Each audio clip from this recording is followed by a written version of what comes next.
सुप्रभात सभी को। क्या आप लोग मुझे सुन सकते हैं? हाँ। ठीक है। खैर, आपके साथ फिर से साझा करना मेरे लिए एक सौभाग्य की बात है। और मैं कल स्पोकेन पहुंचा। ईश्वर ने सच में आशीर्वाद दिया। मैं विमान में बैठा और आप सोचते हैं, प्रभु आज मैं किसके बगल में बैठने वाला हूं? और एक युवा महिला मेरे बगल में आकर बैठ गई और उसने पूछा, क्या आप डॉ वाइन हैं? मैंने कहा, हाँ मैं ही हूं। और उसने कहा, दरअसल मैं आपसे बात करना चाहती थी। मैंने सोचा, ओह नहीं।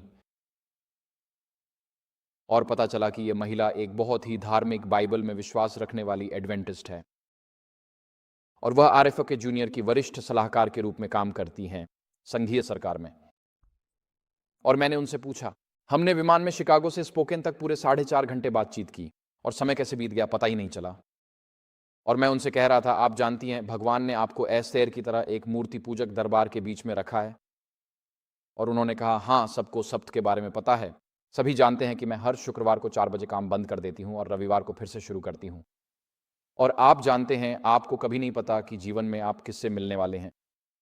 लेकिन अगर आप जीवन में यह प्रार्थना करते हुए चलें कि प्रभु आज मुझे कोई ऐसा व्यक्ति दें, किसी को मेरे जीवन में लाए जिससे मैं बात कर सकूं और कुछ साझा कर सकूं, तो भगवान उस प्रार्थना का उत्तर जरूर देंगे। और इसलिए कल का सफ़र बहुत ही धन्यकारी रहा। जब हम लैंड करने वाले थे तो मैं थोड़ा अनिच्छुक था क्योंकि बातचीत बहुत अच्छी चल रही थी।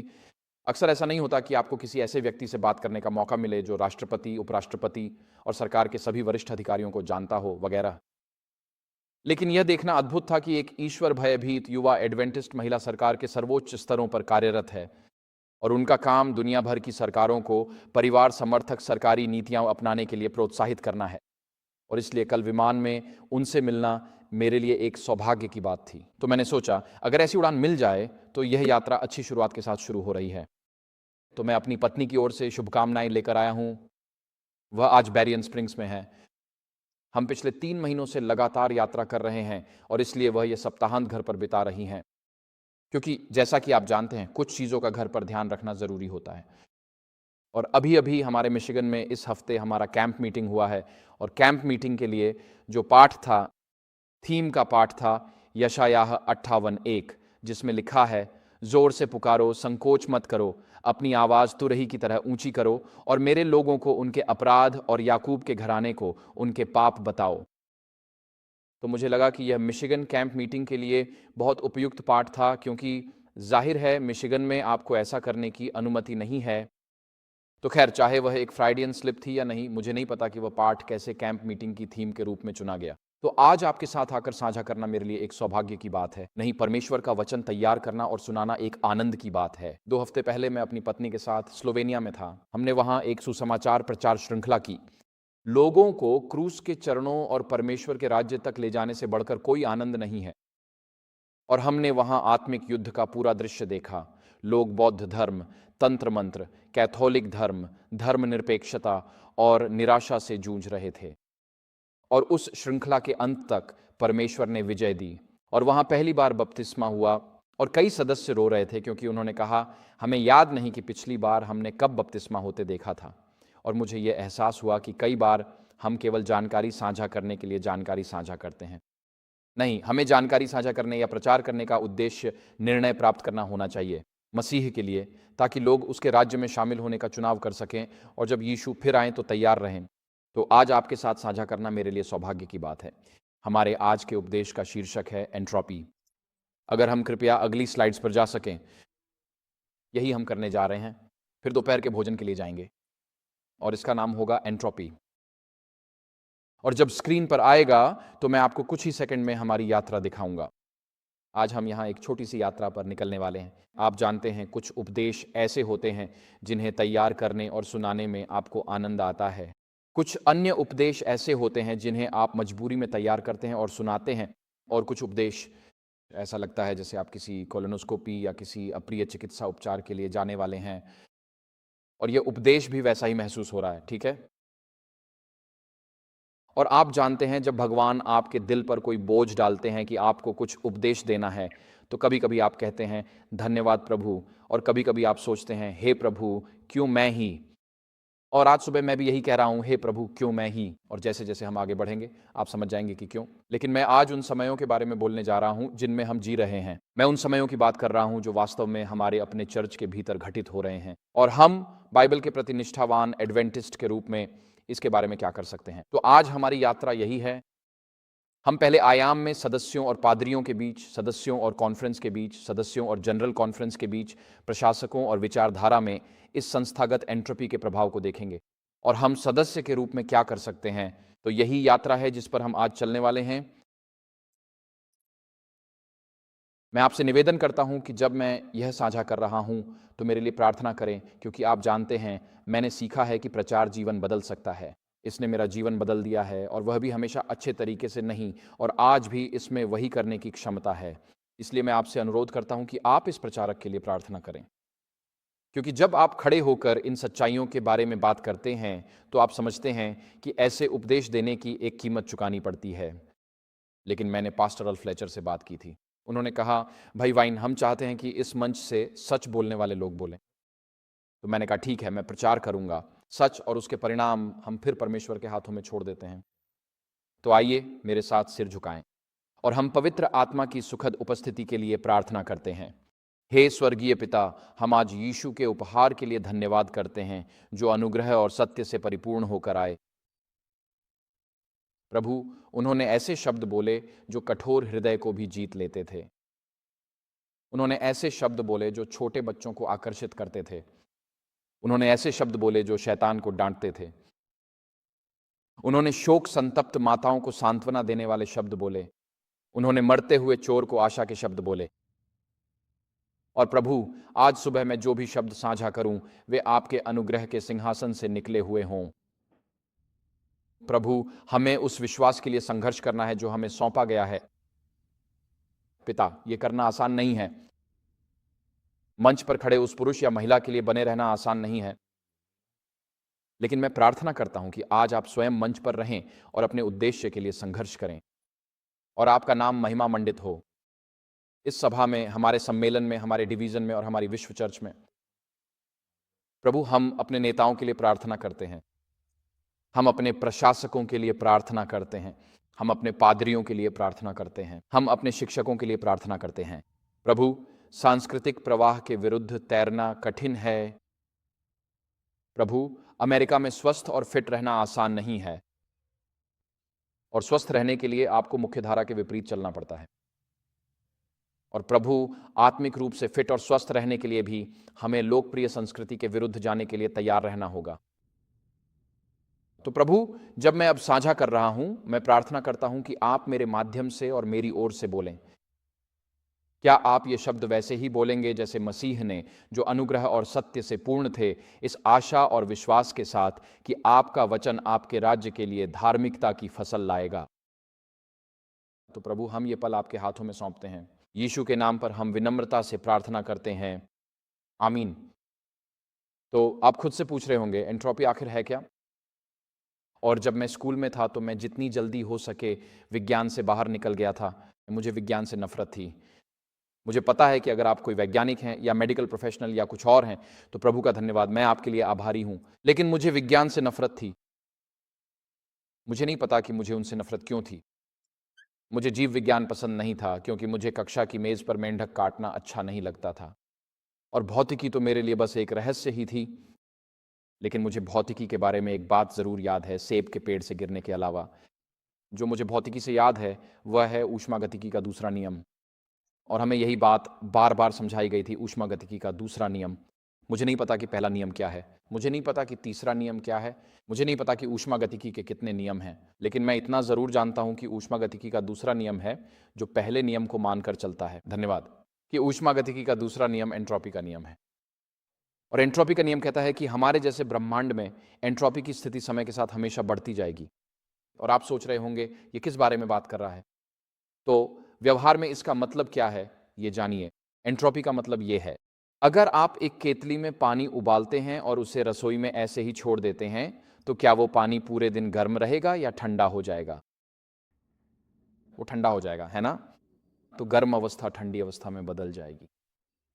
एक और व्यावहारिक उदाहरण, अगर आप आज रात एक अलाव जलाते हैं, सारी लकड़ियाँ वहाँ रखते हैं और उसमें आग लगा देते हैं और वो जलती रहती है, तो क्या वो आग तब तक जलती रहेगी जब तक आप उसमें ताज़ा लकड़ी डालते नहीं रहेंगे?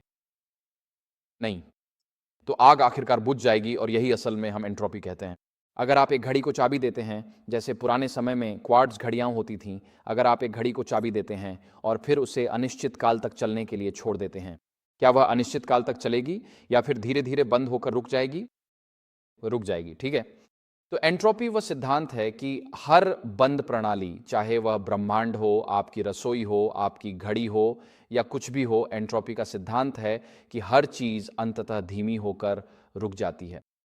और जब तक आपको ताज़ा ऊर्जा का संचार नहीं मिलता, जैसे आप केतली को फिर से चूल्हे पर रखते हैं या अपनी घड़ी को फिर से चाबी देते हैं या अपनी आत्मिक जीवन में पवित्र आत्मा का प्रतिदिन बपतिस्मा प्राप्त करते हैं, जब तक आपको मूल शक्ति और ऊर्जा का ताज़ा संचार नहीं मिलता, तब तक आपके पास जो कुछ है वह समय के साथ बिखर जाएगा।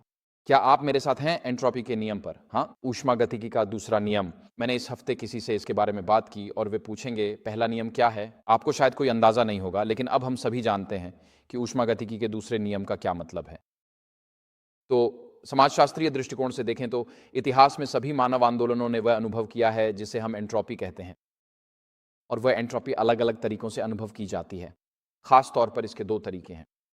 अधिकांश आंदोलनों की शुरुआत एक सकारात्मक विचार, एक सकारात्मक दृष्टि, बहुत सारी ऊर्जा, बहुत सारे जुनून और बहुत सी गर्मजोशी के साथ होती है।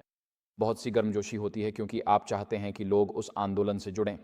लेकिन जैसे जैसे समय बीतता है, चाहे वह कोई भी मानव संगठन हो, वह संगठन धीरे धीरे गिरावट की ओर बढ़ता है और एक ठंडा, संस्थागत और नियंत्रित करने वाला तंत्र बन जाता है जो अपनी मूल दृष्टि को खो चुका होता है। इसे संस्थागत एंट्रोपी कहते हैं।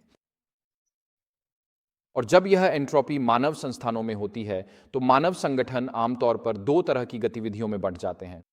समय के साथ होता यह है कि नेता अधिक तानाशाही और निरंकुश हो जाते हैं और अनुयायी अधिक से अधिक आज्ञाकारी और निष्क्रिय बन जाते हैं। इसका एक बेहतरीन उदाहरण पोप का पद है। जब पोप बोलते हैं सेक्स कैथेड्रा, तो वे अचूक माने जाते हैं। आप इससे बहस नहीं कर सकते। वह भगवान की ओर से बोल रहे हैं और आपका काम बस उस मत को स्वीकार करना है, एक कैथोलिक चर्च के सदस्य के रूप में। तो समय के साथ समाजशास्त्रीय रूप से संगठन तानाशाही और बिना सवाल किए आज्ञाकारिता और समर्पण की ओर बढ़ते हैं। यही वह जगह है जहां संगठन पहुंचते हैं जब वे एंट्रोपी का अनुभव करते हैं। और मैं यहाँ उत्तरी अमेरिका में हमारे प्रिय चर्च के भीतर जो कुछ हो रहा है उसे बैठकर देख रहा हूं और हम एंट्रोपी का अनुभव कर रहे हैं। यह हमारी आंखों के सामने स्पष्ट है। तो पिछले कुछ वर्षों में हमने किस प्रकार की पहली एंट्रोपी का अनुभव किया है? पहला है सदस्यों और पादरियों के बीच संबंध में बदलाव। अब यह बदलाव अच्छा नहीं है, यह नकारात्मक है। और मैं ऐसा क्यों कह रहा हूं? खैर, 1939 में एक बहुत प्रसिद्ध पादरी थे। वह जर्मन थे। उनका नाम डिट्रिच बॉनहोफर था और वह न्यूयॉर्क राज्य के एक सेमिनरी में थे।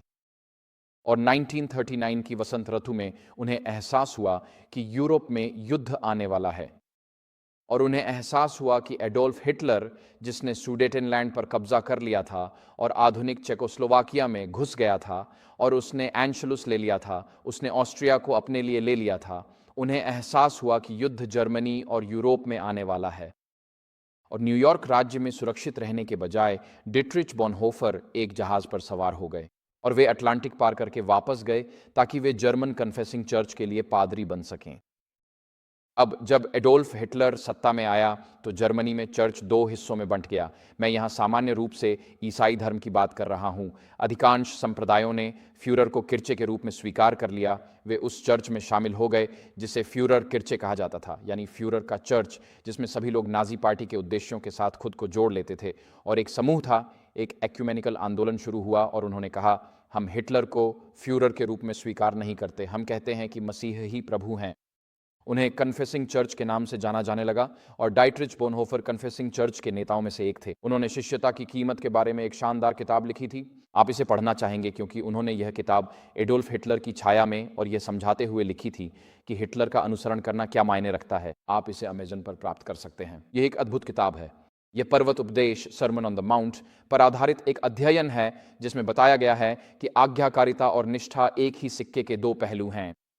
मैं आपको उस किताब को पढ़ने के लिए प्रोत्साहित करूंगा। लेकिन जब वे जर्मनी वापस जाने वाले थे तो उन्होंने एक पत्र लिखा और यह उन्होंने लिखा था। उन्होंने कहा, मैंने इस निष्कर्ष पर पहुंचा हूं कि इस समय अमेरिका आना मेरी गलती थी। मुझे जर्मनी के लोगों के साथ मिलकर अपने राष्ट्रीय इतिहास के इस कठिन दौर से गुजरना चाहिए। अगर मैं अपने लोगों के साथ इस समय की कठिनाइयों को साझा नहीं करता तो मुझे युद्ध के बाद जर्मनी में ईसाई जीवन के पुनर्निर्माण में भाग लेने का कोई अधिकार नहीं होगा। इसलिए वे 1929 में जर्मनी लौट गए, ये जानते हुए कि वे द्वितीय विश्व युद्ध में प्रवेश कर रहे हैं, ये जानते हुए कि वे एडोल्फ हिटलर के एक बहुत ही स्पष्ट और सार्वजनिक विरोधी के रूप में जर्मनी जा रहे हैं। उन्होंने पादरियों के लिए एक भूमिगत सेमिनरी चलाई, जिनमें से कई उस समय के साहसी लूथरन थे, और अंततः उन्हें जुलाई 1944 की साजिश के बाद कैद कर लिया गया था और उन्हें युद्ध समाप्त होने से 2 हफ्ते पहले मई 1945 में एसएस के प्रमुख हेनरिक हिमलर के व्यक्तिगत आदेश पर फांसी दे दी गई थी। वह जर्मनी इसलिए लौटे क्योंकि वह अपने झुंड के साथ रहना चाहते थे। क्या पादरी थे वे? वह निर्वासन में रह सकते थे, न्यूयॉर्क में रहकर उपदेश लिख सकते थे। संघीय सरकार ने उनके उपदेशों का प्रसारण, आप जानते हैं, रेडियो फ्री यूरोप या बीबीसी जैसे किसी माध्यम से करवा दिया होता, लेकिन वह वापस लौटे क्योंकि उन्होंने समझा कि भेड़ों को एक चरवाहे की ज़रूरत होती है और चरवाहे मुश्किल समय में भी अपने झुंड के साथ रहते हैं, सिर्फ अच्छे समय में नहीं। पशुपालन में झुंड चरवाहे का अनुसरण करता है क्योंकि वे जानते हैं कि चरवाहे सिर्फ झुंड के साथ रहते ही नहीं बल्कि वे झुंड के लिए अपनी जान भी दे सकते हैं। जब कोई भेड़िया, भालू या शेर झुंड पर हमला करता है तो चरवाहा हस्तक्षेप करता है। झुंड जानता है कि चरवाहा उनकी रक्षा करेगा और इसी वजह से वे चरवाहे पर भरोसा करते हैं। वे अपने चरवाहे के पीछे पीछे गर्मी, भूख और सूखा भी सह लेंगे क्योंकि वे जानते हैं कि चरवाहा झुंड की रक्षा के लिए ही है। लेकिन उत्तरी अमेरिका में हमारे यहाँ महामारी के दौरान कुछ हुआ था। कैथोलिक चर्च ने कहा कि पादरी उन सदस्यों के लिए समर्थन पत्र नहीं लिख सकते जो छूट चाहते हैं और हमने उत्तरी अमेरिकी डिवीजन में भी यही नीति अपनाई। और हमारे कई पादरियों ने, मुझे लगता है कि अधिकांश पादरियों ने अपने सदस्यों के लिए समर्थन पत्र लिखने से इनकार कर दिया जब वे अपने धार्मिक छूट के लिए मदद चाहते थे। एक बहुत ही गंभीर उदाहरण था। यह मिनेसोटा राज्य में था, जहां एडवेंटिस्ट पादरी ने समर्थन पत्र लिखने से इनकार कर दिया। सदस्य ने सम्मेलन को लिखा और उन्होंने भी मना कर दिया। उसने मिनियापोलिस के एक अस्पताल में एक सहकर्मी से पूछा, जिसने कहा, सड़क के ठीक नीचे एक सेवानिवृत्त कैथोलिक पादरी हैं, जाओ और उनसे पूछो। तो वह गई और उसने उनसे पूछा और उन्होंने उसकी धार्मिक छूट के अनुरोध के लिए उसे समर्थन पत्र लिख दिया। और फिर उसने मुझे लिखा और उसने पूछा, तो प्रकाशित वाक्य 13 का पशु वास्तव में कौन है? ये एक अच्छा सवाल है। जब एक बुजुर्ग कैथोलिक पादरी ने इस एडवेंटिस्ट महिला का उसकी धार्मिक छूट के अनुरोध में समर्थन किया, कुछ पादरियों ने पत्र लिखे, जैसे कि स्टेट लाइन चर्च के पादरी आइजैक ओलातुंजी। यह सिर्फ एक उदाहरण है। कुछ बहुत साहसी पादरी थे जिन्होंने खड़े होकर अपने झुंड के साथ डटे रहे और उनका साथ दिया। लेकिन हमारे कई पादरियों ने सम्मेलन के नियमों का पालन किया और अपने सदस्यों का समर्थन करने से इनकार कर दिया। हमें यह एहसास हुआ कि हमारे पादरी वास्तव में ऐसे चरवाहे नहीं थे जिन पर हम संकट के समय भरोसा कर सकें, बल्कि वे सम्मेलन के कर्मचारी थे जिनकी प्राथमिक निष्ठा सम्मेलन के प्रति थी, न कि झुंड के प्रति और अपने वेतन के प्रति थी। भाइयों और बहनों, जब पशु का चिन्ह आएगा तब हर मंडली का नेतृत्व स्वयं से भी प्राचीन करेंगे, क्योंकि जब पशु का चिन्ह आएगा तब आप न तो खरीद सकते हैं और न ही बेच सकते हैं। ऐसे में यह व्यवस्था काम नहीं कर सकती। अंतिम अंतरात्मा के संकट में कोई वेतन भोगी पादरी नहीं होगा। इसलिए हर पादरी को आज ही तय करना होगा कि वह परमेश्वर को उत्तर देगा या सम्मेलन को। क्या वह मनुष्यों की स्वीकृति चाहता है या वह परमेश्वर की स्वीकृति चाहता है? क्या वह उस झुंड के प्रति वफादार है जिसे उसके हवाले किया गया है, या वह अपनी तनख्वाह और सम्मेलन के आदेशों के प्रति वफादार है? वह यह पाएगा कि अगर वह परमेश्वर के प्रति वफादार है तो उसे नौकरी से निकाला जा सकता है, लेकिन वह यह भी पाएगा कि भले ही सम्मेलन उसका नियोक्ता रहा हो, वास्तव में परमेश्वर ही उसका पालन करता है। इस बारे में सिस्टर व्हाइट क्या कहती हैं? प्रॉफिट्स एंड किंग्स, पृष्ठ 141। तो वे लोग जिन्हें परमेश्वर के नियमों के प्रति वफादार संरक्षक के रूप में खड़ा होना चाहिए था, उन्होंने तर्क वितर्क किया है। यहाँ तक कि नीति ने वफादारी की जगह ले ली है और पाप को बिना डांट फटकार के छोड़ दिया गया है। कब एक बार फिर कलीसिया में वफादार डांट की आवाज़ सुनाई देगी? तो यहाँ हमने एक प्रकार की एंट्रोपी देखी सदस्यों और पादरियों के बीच के संबंध में। और अब कई पादरी स्थानीय मंडली के पादरी के बजाय सम्मेलन के कर्मचारी बन गए हैं। और हमने महामारी में देखा है कि उनकी प्राथमिक निष्ठा सदस्यों के बजाय व्यवस्था के प्रति है। पिछले 5 वर्षों में हमने जो दूसरी प्रकार की एंट्रोपी देखी है वह सदस्यों और उनके स्थानीय सम्मेलन के बीच है। हम इस संबंध में नकारात्मक बदलाव देख रहे हैं और यह हमारे दिल को दुखी करता है कि ये बदलाव हो रहे हैं, लेकिन ये सचमुच हो रहे हैं। मैं मिशिगन राज्य से आता हूं, जहां हम धार्मिक निरंकुशता के अधीन रहते हैं। हर एक बैठक में हमारे सामने जो उद्धृत किया जाता है वह सेकंड सिलेक्टेड मैसेजेस से है। ये एक चयनित उद्धरण है। इसमें कहा गया है, मसीह कलीसिया का सिर है। अगर कलीसिया के सिर में कोई समस्या है तो मसीह उसे ठीक करेगा। इसलिए कोई भी सदस्य, कोई पादरी, कोई प्रचारक, कोई प्राचीन सुधार के लिए खड़े होकर डांट नहीं सकता, फटकार नहीं सकता या प्रोत्साहित नहीं कर सकता। आपको मूल रूप से बैठना है, चुप रहना है और भुगतान करना है। मिशिगन में कोई भी नेतृत्व पर सवाल नहीं उठा सकता। अब आइए पूछें, आखिर हमने शुरू में सम्मेलन क्यों स्थापित किए थे? आइए यहाँ नींव की ओर वापस चलते हैं। जब हमने 1863 और 1864 में सम्मेलन स्थापित किए तो हमने उन्हें स्थापित किया था क्योंकि 20 वर्षों तक 1844 से 1863 तक एडवेंटिस्ट लोग खलिहानों में, बड़े घरों वाले लोगों के घरों में, उनके खेतों में मिलते थे और ये अच्छी तरह से चलता था। लेकिन अगर आप खलिहान को बड़ा करना चाहते तो क्या होता? सदस्य मिलकर खलिहान को बड़ा कर देते। फिर खलिहान का मालिक फैसला करता कि वह एडवेंट आंदोलन छोड़ देगा और वह उस खलिहान को अपने साथ ले जाता। तो लोग कहने लगे, अगर हम अपनी खुद की चर्च की इमारतें बनाना चाहते हैं तो हमें एक कानूनी संस्था की ज़रूरत है जो उस ज़मीन का कानूनी रूप से मालिक बन सके। और इसी वजह से एक कारण यह था कि सम्मेलनों का गठन किया गया ताकि वे शीर्षक के तटस्थ धारक बन सकें और स्थानीय मंडलियों को ब्लैकमेल न करें। यही सम्मेलनों को शुरू करने के पीछे एक तर्क था। सम्मेलनों को रखने का एक और तर्क यह था कि जब सर्किट राइडर मिशिगन, इंडियाना या विस्कॉन्सिन जैसे इलाकों में घूमते थे, लोगों को यह जानने की ज़रूरत थी कि क्या यह एक असली एडवेंटिस्ट प्रचारक है। इसलिए आपको एक केंद्रीय स्थान की आवश्यकता थी जो प्रमाण पत्र दे सके, ताकि शहर में आए प्रचारक अपने प्रमाण पत्र दिखा सकें और हमें पता चल जाए कि यह व्यक्ति किसी विशेष सम्मेलन द्वारा अधिकृत है। और इसलिए कुछ व्यावहारिक कारण थे जिनकी वजह से 1860 के शुरुआती दौर में हमारे पास सम्मेलन थे। लेकिन अब हम पाते हैं कि जहां शुरू में हमने सम्मेलन इसलिए शुरू किए थे ताकि अमीर सदस्य स्थानीय मंडलियों को ब्लैकमेल या मजबूर न कर सकें, अब हम पाते हैं, कम से कम जहां से मैं आता हूं, कि सम्मेलन खुद काफ़ी खुश है मंडली को मजबूर करने और ब्लैकमेल करने के लिए कि वे वही करें जो वे चाहते हैं, वरना हमें आपकी संपत्ति के लिए बीमा नहीं मिलेगा और वह कभी खुल नहीं पाएगी। सदस्यों और सम्मेलनों के बीच इस संबंध में आई गिरावट हमें कठिन सवाल पूछने के लिए मजबूर कर रही है, जैसे कि असल में चर्च क्या है? क्या चर्च एक संरचना है? क्या चर्च सम्मेलन, संघ, डिवीजन या जनरल कॉन्फ्रेंस है? या फिर चर्च वे यीशु के शिष्य हैं जो परमेश्वर से प्रेम करते हैं और उसकी आज्ञाओं का पालन करते हैं, जैसा कि हम अपनी मूल विश्वासों में परिभाषित करते हैं। मैं इसे इस तरह से रखना चाहूँगा। अगर मान लीजिए मैं मिशिगन का उदाहरण लेता हूं, अगर मिशिगन की सरकार मिशिगन में एसडीए कॉन्फ्रेंस की कानूनी पंजीकरण को रद्द कर दे, तो क्या मिशिगन में एसडी चर्च अस्तित्व में रहना बंद कर देगा उस पल में? नहीं, क्योंकि मसीह का शरीर तब भी मौजूद रहेगा, सदस्य तब भी वहां होंगे, प्राचीन सप्त स्कूल के शिक्षक, सेवक, सेविकाएं, लोग तब भी वहां होंगे। तो आप ये महसूस करते हैं कि कानूनी ढांचा मसीह के शरीर के हाथों में एक उपकरण है, लेकिन हमें कभी भी इस उपकरण को मसीह के शरीर के रूप में नहीं समझना चाहिए। इस अव्यवस्था का परिणाम और सदस्यों तथा कॉन्फ्रेंसों के साथ इसका संबंध क्या है? हम निराशा, मोहभंग और अलगाव देख रहे हैं, क्योंकि सदस्य तानाशाही कॉन्फ्रेंस नेताओं से दूरी बना रहे हैं। हमारे डिवीजन में एक मौन पलायन हो रहा है, क्योंकि सदस्य आर्थिक और भावनात्मक रूप से कॉन्फ्रेंस नेताओं से दूर जा रहे हैं। सदस्य सप्त से सप्त तक कॉन्फ्रेंस के स्वामित्व वाली इमारतों में बैठे हैं, लेकिन अब सिस्टम के प्रति वफादारी खत्म हो गई है और वे अपना समय, अपनी प्रतिभा, अपनी ऊर्जा उन स्वतंत्र सेवाओं में लगा रहे हैं जो अंतरात्मा की स्वतंत्रता को बनाए रखती हैं।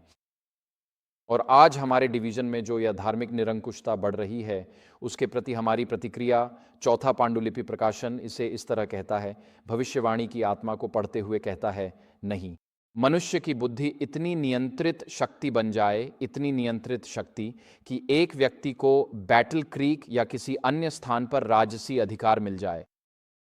किसी भी कार्यक्षेत्र में किसी एक व्यक्ति को पहिया घुमाने की शक्ति नहीं होनी चाहिए, परमेश्वर इसकी मनाही करता है। एडवेंटिस्ट कार्य में हमारे पास राजसी अधिकार नहीं होना चाहिए। क्यों? क्योंकि परमेश्वर की दृष्टि में सभी वरदान समान हैं।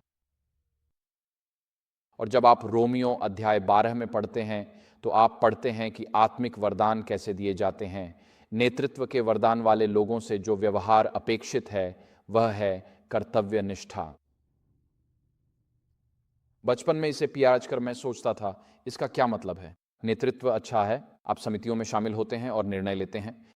और फिर मैंने जैसे जैसे बड़ा हुआ ये महसूस किया कि अगर परमेश्वर ने आपको नेतृत्व का वरदान दिया है तो इसका मतलब है कि आप 24x7 तैयार रहते हैं समस्याओं का सामना करने के लिए जब भी वे आएं। आप नेतृत्व की स्थिति में बस समय पूरा करके छुट्टी नहीं ले सकते। जब भी किसी को संकट होता है आप हमेशा तैयार रहते हैं। इसलिए नेतृत्व शक्ति इकट्ठा करने के लिए नहीं, बल्कि निष्ठा और प्रतिदिन सेवा के लिए एक निमंत्रण है।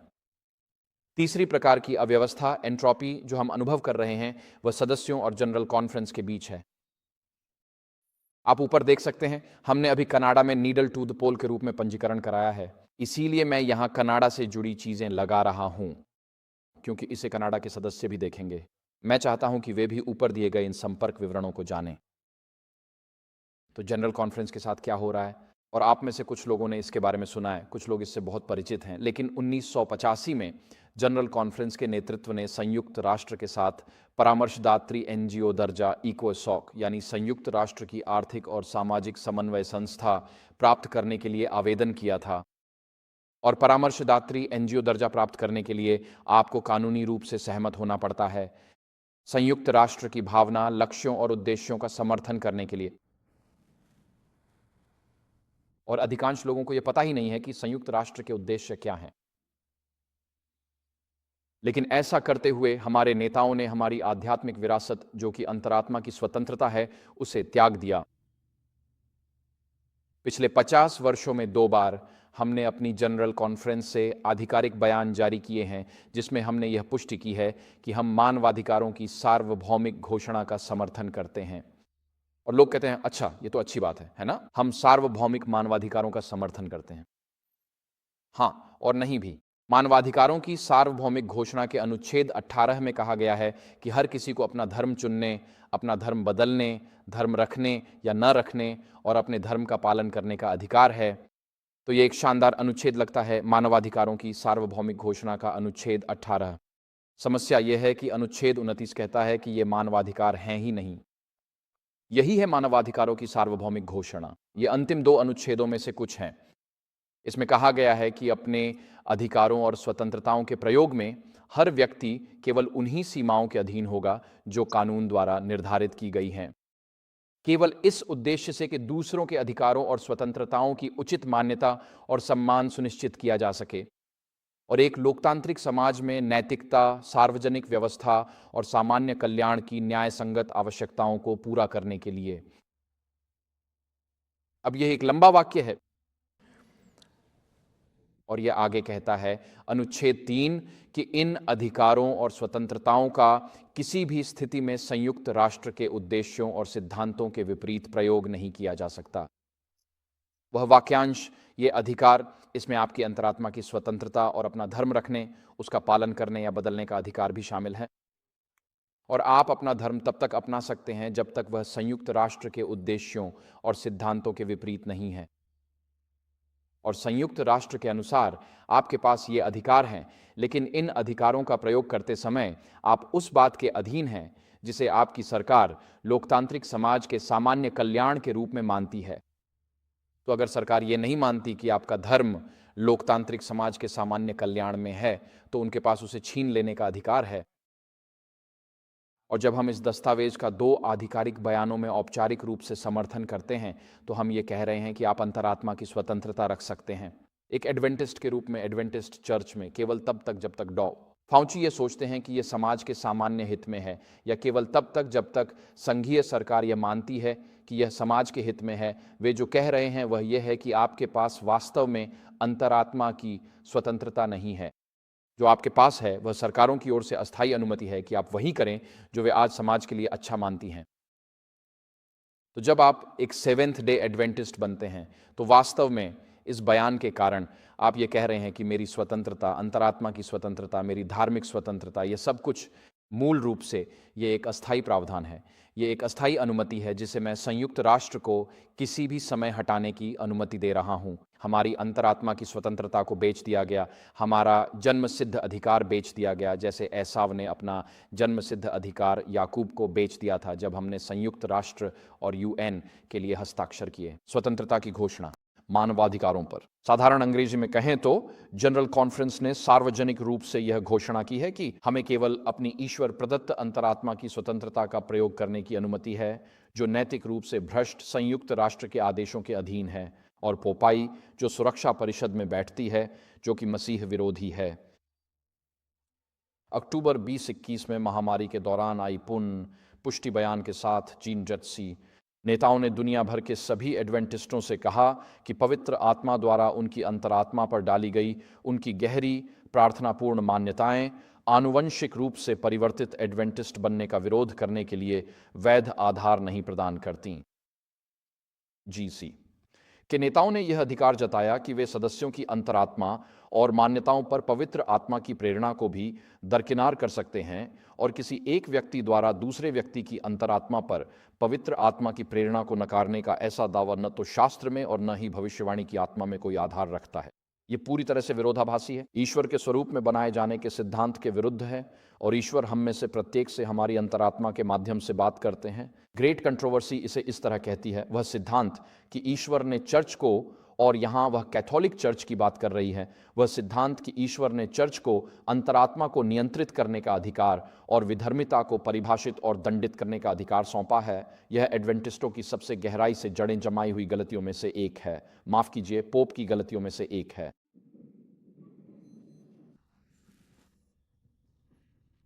जो है वही है भाइयों और बहनों।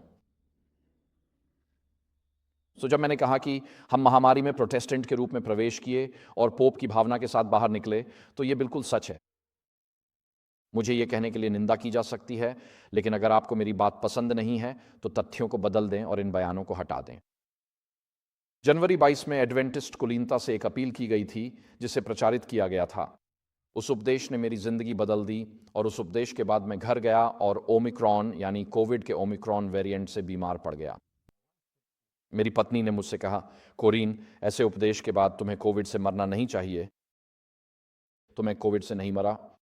उस रात मैंने आइवरमेक्टिन की कई खुराकें लीं, और अगले दिन 24 घंटे के भीतर मैं फिर से ठीक हो गया और बिल्कुल स्वस्थ था, जैसा कि हम इंग्लैंड में कहते हैं, राइट एज रेन। लेकिन उस उपदेश को देने और कुलीनता के सदन से अपील करने के बाद, जिससे यह साबित हुआ कि जनरल कॉन्फ्रेंस ने अपनी अधिकार सीमा से आगे बढ़कर काम किया था, पुनः पुष्टि बयान जारी करते हुए जीसी ने इंटरनेट पर एक बयान जारी किया, इसकी पुष्टि करते हुए कि एडकॉम को ऐसे बयान जारी करने का कानूनी अधिकार है, और अधिकांश एडवेंटिस्टों ने वह बयान कभी नहीं देखा। यही वह बयान था। इसका शीर्षक बहुत आकर्षक है ना? कोविड-19, चर्च, सरकारों और अंतरात्मा की स्वतंत्रता के बारे में चिंताएं। यह एडवेंटिस्ट जगत में शायद ही कोई हलचल पैदा कर पाया, क्योंकि यह एडवेंटिस्ट न्यूज़ नेटवर्क पर था।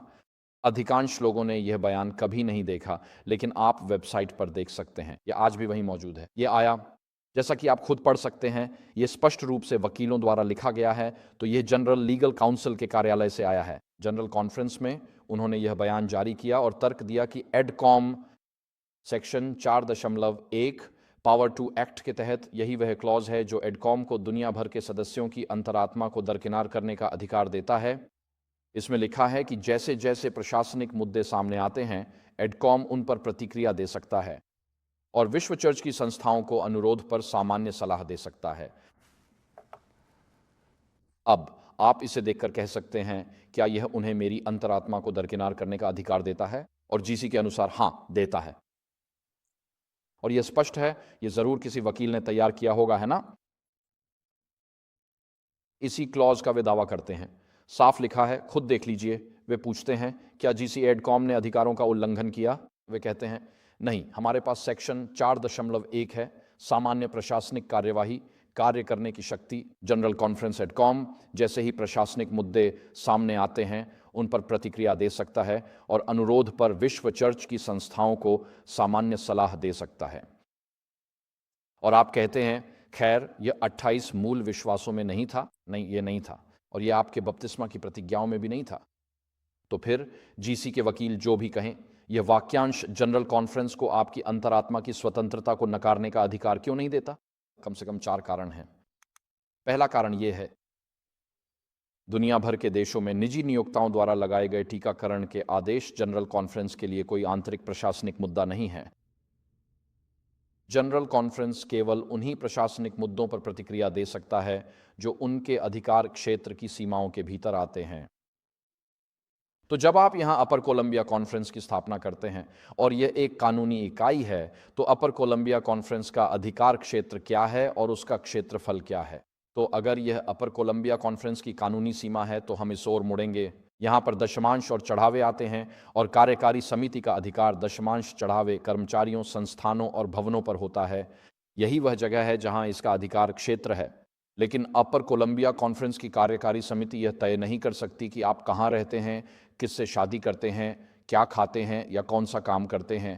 इसका उन बातों पर कोई अधिकार क्षेत्र नहीं है। क्या आप मुझसे सहमत हैं? तो अधिकार क्षेत्र की भी सीमाएं होती हैं और जनरल कॉन्फ्रेंस एडिकॉम का अधिकार क्षेत्र प्रशासनिक मुद्दों तक ही सीमित है, यानी चर्च के भीतर। उनका अधिकार क्षेत्र संघीय सरकार, फोर्ड मोटर कॉरपोरेशन या आपके घर के प्रशासनिक मामलों पर नहीं है।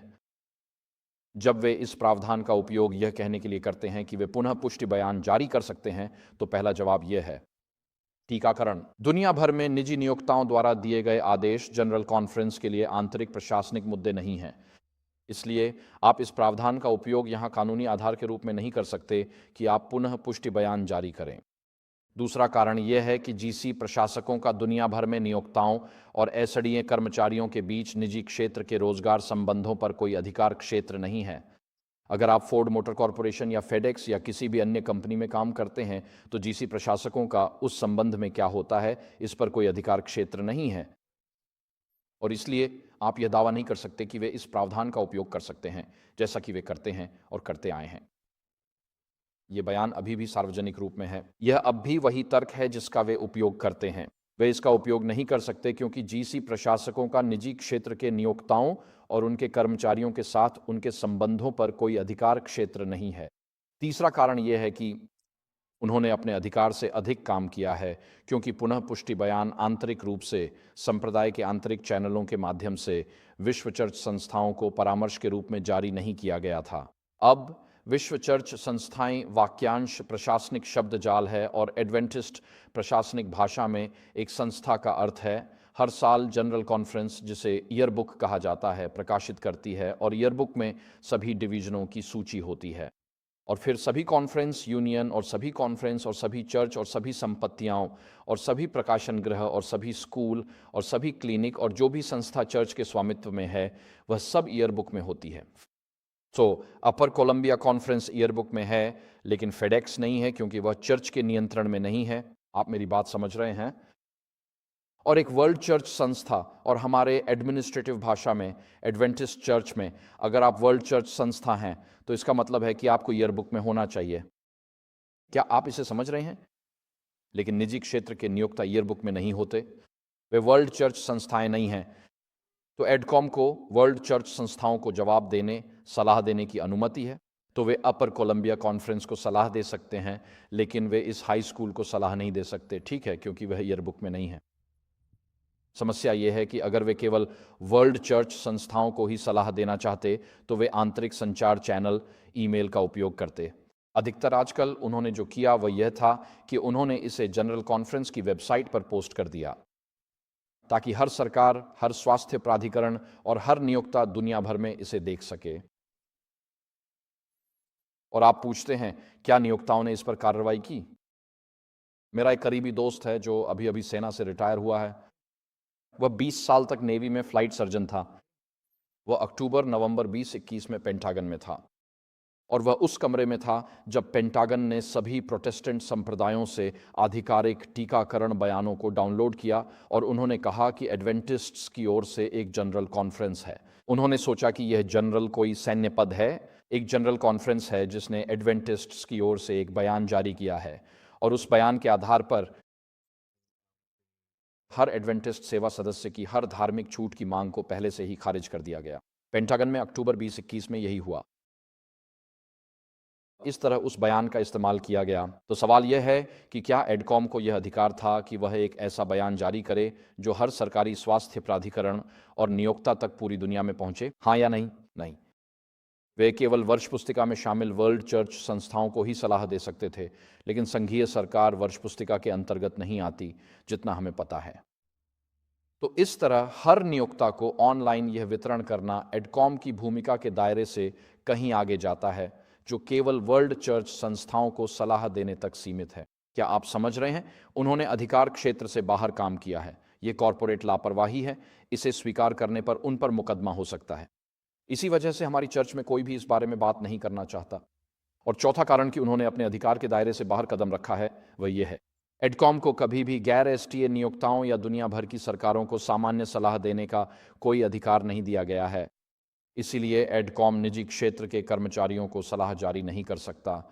वे केवल वर्ल्ड चर्च संस्थाओं को ही सलाह दे सकते हैं और वे केवल आंतरिक प्रशासनिक मुद्दों से ही निपट सकते हैं। तो इन चारों पहलुओं के आधार पर यह स्पष्ट है कि एडकॉम ने उस विशेष अनुच्छेद के तहत अपने अधिकार से अधिक काम किया है और यही वह अनुच्छेद है जिसे जनरल कॉन्फ्रेंस यह दावा करने के लिए आधार बनाती है कि उन्हें पुनः पुष्टि बयान जारी करने का अधिकार है। यह एक कॉरपोरेट लापरवाही का कृत्य था जिसने दुनिया भर के सदस्यों को भारी नुकसान पहुंचाया और यही समस्या है। अगर उन्होंने पुनः पुष्टि बयान जारी किया और फिर महसूस किया कि ओह हमने यहाँ गलती कर दी है, तो वह एक बात है। जनरल कॉन्फ्रेंस ने जो किया है वह यह है कि उन्होंने कहा हमने पुनः पुष्टि बयान जारी किया है और फिर हमने 22 जनवरी के अंत में एक और प्रेस विज्ञप्ति जारी की जिसमें कहा गया कि हमें यह करने का अधिकार है। हमने एक बयान जारी किया कि हम आपकी अंतरात्मा को अनदेखा कर सकते हैं और फिर मेरे उपदेश में चुनौती मिलने पर जीसी ने न्यूज़ नेटवर्क पर दावा किया कि उन्हें इसका अधिकार है। हमने न सिर्फ मिसाल बनाई है और जीसी को कानूनी आधार भी दिया है। इसका क्या अर्थ है? इसका मतलब है कि अब यह व्यवस्था में शामिल हो चुका है और अगली बार जब इसी तरह के आदेश आएंगे तो हम जीसी से वही प्रतिक्रिया की उम्मीद कर सकते हैं, यानी सदस्यों को बलि का बकरा बना देना। पुनः पुष्टि बयान कोई दुर्घटना नहीं था, यह जानबूझकर किया गया था। यह जनरल कॉन्फ्रेंस द्वारा सभी एडवेंटिस्टों के शरीर और अंतरात्मा पर नियंत्रण स्थापित करने के लिए शक्ति प्रदर्शन था। और भविष्यवाणी की आत्मा इस बारे में क्या कहती है? हम ये ग्रेट कंट्रोवर्सी 596 में पढ़ते हैं। इसमें लिखा है, मसीह ने पहले ही देख लिया था कि शास्त्रियों और फरीसियों द्वारा अधिकार का अनुचित प्रयोग यहूदियों के बिखराव के बाद भी समाप्त नहीं होगा। उन्होंने मानव अधिकार को अंतरात्मा पर शासन करने के लिए ऊंचा उठाने के कार्य का भविष्यदर्शी दृष्टिकोण देखा था, जो हर युग में कलीसिया के लिए इतना भयानक एक अभिशाप रहा है, और शास्त्रियों और फरीसियों के प्रति उनकी भयानक निंदा और लोगों को उनका अनुसरण न करने की उनकी चेतावनियां। ये अंधे नेता, अर्थात वे जो मानव अधिकार को मानव अंतरात्मा से ऊपर रखने का साहस करते हैं, वे इस परिभाषा के अनुसार अंधे नेता हैं। यहाँ इन अंधे नेताओं का अनुसरण न करने की उनकी चेतावनियां ही भविष्य की पीढ़ियों के लिए एक उपदेश के रूप में दर्ज की गई थीं। मैं इसे सीधी अंग्रेजी में कहूँ, यहाँ सिस्टर व्हाइट जो कह रही हैं वह ये है कि कोई भी नेता जो अंतरात्मा पर शासन करने के लिए मानव अधिकार को ऊंचा उठाने का साहस करता है वह अंधा नेता है और हमें आज कलीसिया में ऐसे नेताओं का अनुसरण नहीं करना चाहिए। यही उनके कहने का तात्पर्य है। हमें आज जीसी या उन कॉन्फ्रेंसों का अनुसरण नहीं करना चाहिए जो आदेशात्मक बयानों का समर्थन करती हैं, और यही वह समय है जब वह कहती हैं यह एक निंदा है शास्त्रियों और फरीसियों की, उनकी भयानक निंदा, क्योंकि वे मानव अधिकार को ऊंचा उठाने का साहस करते हैं अंतरात्मा पर शासन करने के लिए। यदि आप इसे आज लागू करें तो इसका अर्थ है कि मसीह आज जीसी अधिकारियों को एक सशक्त निंदा देते हैं जो व्यक्तिगत अंतरात्मा पर मानव अधिकार को ऊंचा उठाने का साहस करते हैं। ये बहुत गहरे शब्द हैं। हम अपने विश्वव्यापी संगठन में एक अस्तित्वगत समस्या का सामना कर रहे हैं चौथी प्रकार की अव्यवस्था प्रशासकों और विचारधारा के बीच है। यहां आप किस बारे में बात कर रहे हैं पास्टर वाइन? खैर, उत्तरी अमेरिकी डिवीजन में हम एक प्रगतिशील विश्व दृष्टि की तीव्र प्रगति देख रहे हैं जो परमेश्वर के वचन के बिल्कुल विपरीत है। ये एक संक्षिप्त बयान है और आप कह सकते हैं, ओह पास्टर वाइन, आप इसे बढ़ा चढ़ाकर बता रहे हैं। नहीं, मैं इसे बढ़ा चढ़ाकर नहीं बता रहा हूं। हम एक ऐसी उत्तर बाइबलीय विचारधारा का उदय देख रहे हैं जो सांस्कृतिक मार्क्सवाद में जड़ित है। यह हमारे शिक्षकों और प्रशासकों के बीच जड़ पकड़ चुका है और वह सांस्कृतिक मार्क्सवाद कार्ल मार्क्स की रचनाओं में निहित है, जो एक शैतानवादी था, जिसका अर्थ है कि हम देख रहे हैं कि शैतान की आत्मा हमारे प्रशासकों और शिक्षकों पर हावी हो रही है। और अगर यह कठोर लगता है तो प्रमाण पर विचार करें। सितंबर 2025 में सेंट्रल स्टेट्स कॉन्फ्रेंस, जो एक क्षेत्रीय सम्मेलन है, ने चार्ली किर्क की मृत्यु के जवाब में एक बयान जारी किया। वह आपके लिए स्क्रीन पर है और मैं समझता हूं कि चार्ली किर्क, जो कई लोगों के लिए एक विभाजनकारी व्यक्ति थे, लेकिन मैं नहीं चाहता कि कोई भी व्यक्ति अपने विचार सार्वजनिक रूप से व्यक्त करने के लिए मारा जाए। हम किसी की हत्या का जश्न नहीं मनाना चाहिए, क्योंकि भगवान नहीं चाहते कि कोई भी नाश हो, बल्कि यह चाहते हैं कि सभी लोग पश्चाताप करें और अनंत जीवन प्राप्त करें।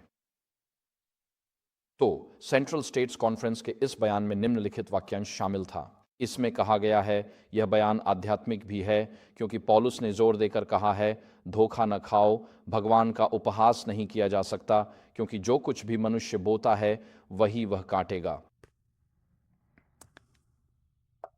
अब गलातियों 6 और पद 7 का हवाला देते हुए सेंट्रल स्टेट्स कॉन्फ्रेंस ने यह दृढ़ता से संकेत दिया कि चार्ली किर्क की हत्या एक दिव्य न्याय का कार्य थी। धोखा न खाओ, भगवान का उपहास नहीं किया जा सकता।